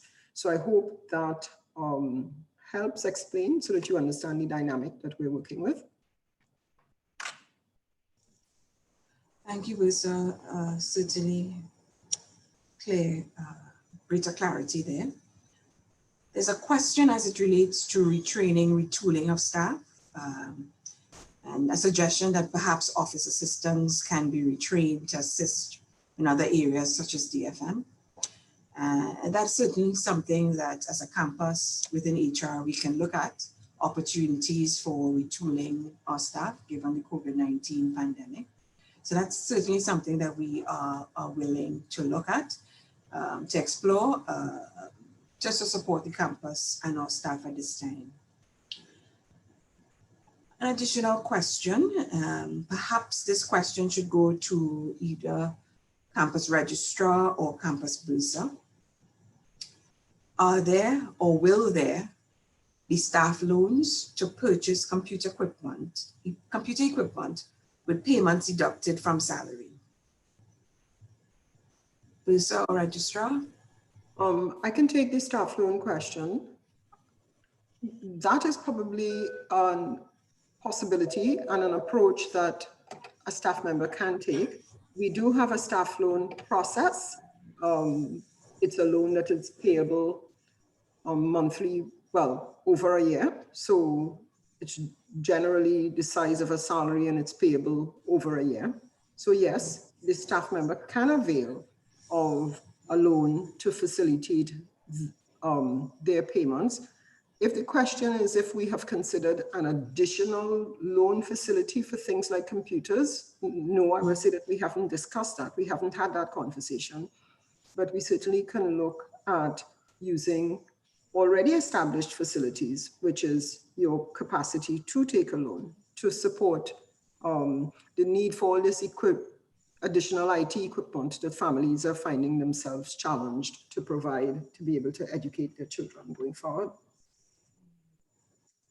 Thank you. That's really So good just to to know. add to that discussion as well, I know we were having some discussions about the relaxing of some of the restrictions around the use of book grants and the use of travel grant. And so that will probably be shared for academic, senior and professional staff in the near future in terms of some of the relaxing of the restrictions of use. Okay. Thank you, Registrar. There's an additional question for the Registrar. In order to embed this as a part of our culture, can we run a campaign that encourages kindness and caring from leaders, but also integrity and accountability from staff in general? That's certainly a very good idea, and I think that it's something that is at the core of what we are doing right now. It is a good idea to roll it out across the campus in a more profound way, and we can certainly take that idea on board. It's all about us working together, you know, for the best possible outcome from these precarious situations that we faced with right now. So yes, good idea, and we'll take it on board. Thank you, Registrar. Now, this question relates to quarantine for lecturers. Deputy Principal, Mr. Kanhai, Campus Registrar may want to respond. If you are quarantined at home but with few symptoms, can you lecture online from home?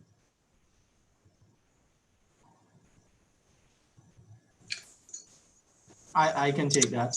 Okay.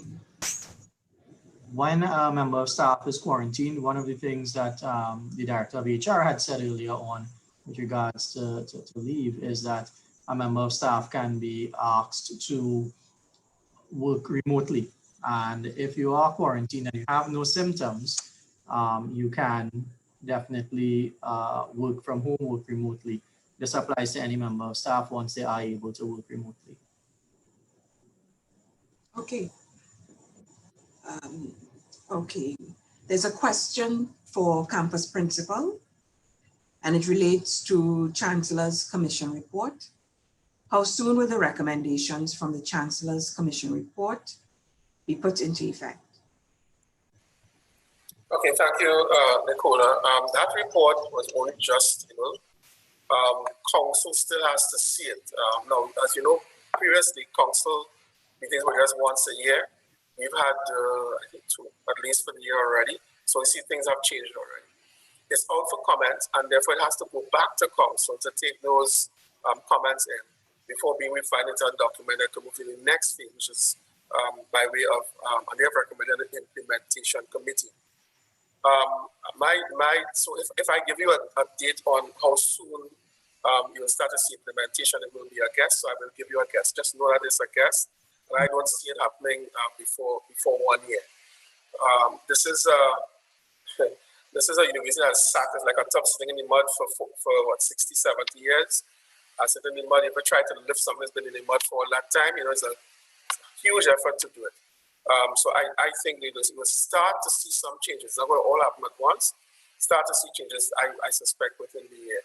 And I don't want to even hazard a guess by saying that there's some things that could be done immediately. That would be very risky. But just to say that the Chancellor still has to call that council meeting.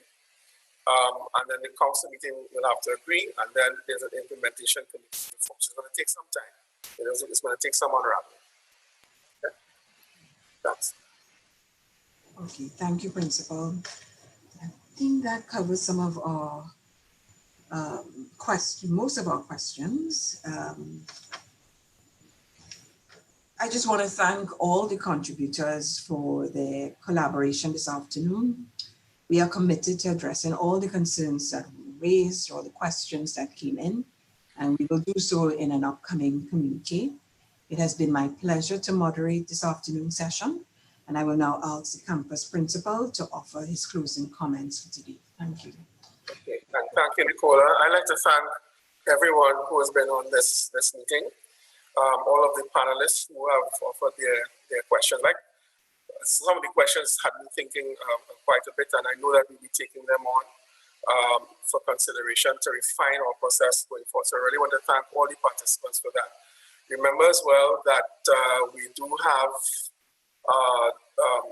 this is going to be, the recorded sessions will be made available to staff, and I will continue to take in comments, feedback from everyone after the session, so that we will get the views of everybody. And I wanted therefore to end just by saying that, again, this COVID has come to divide us. We should not let it happen. We are societal beings.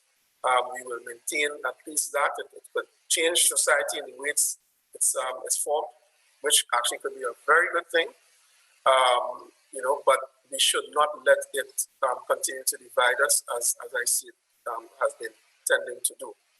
I want to leave with by extending a challenge that I set out in my last communique about us starting to think about how we shape the future, cognizant, of course, of what COVID has shown us, quite apart from what it has done to us, but what it has shown us.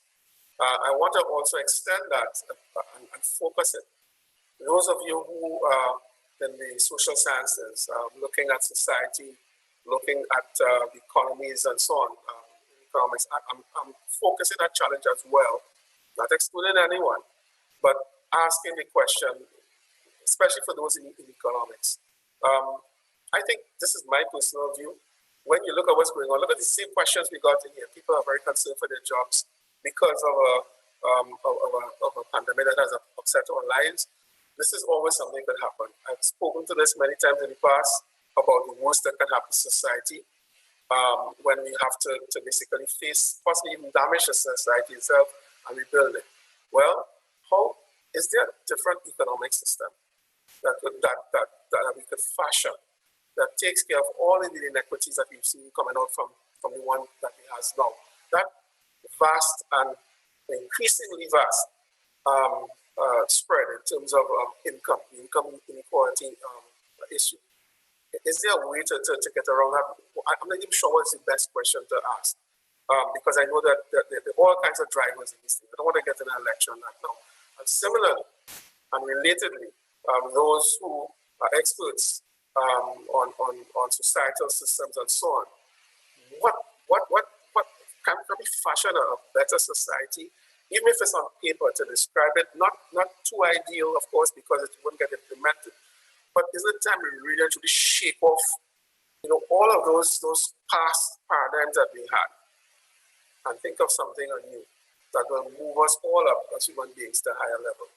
Colleagues, we do that, we really and truly deserve the medal of being at a university. So with that, I'd like to thank everyone for their participation, and I wish you all a good day. And I hope you'll take a Brian Copeland joke now, I'm known for it, which is that right now I can't make up my mind whether it should be beef, chicken, or vegetables. All right, so all the best to you. Have a really good day.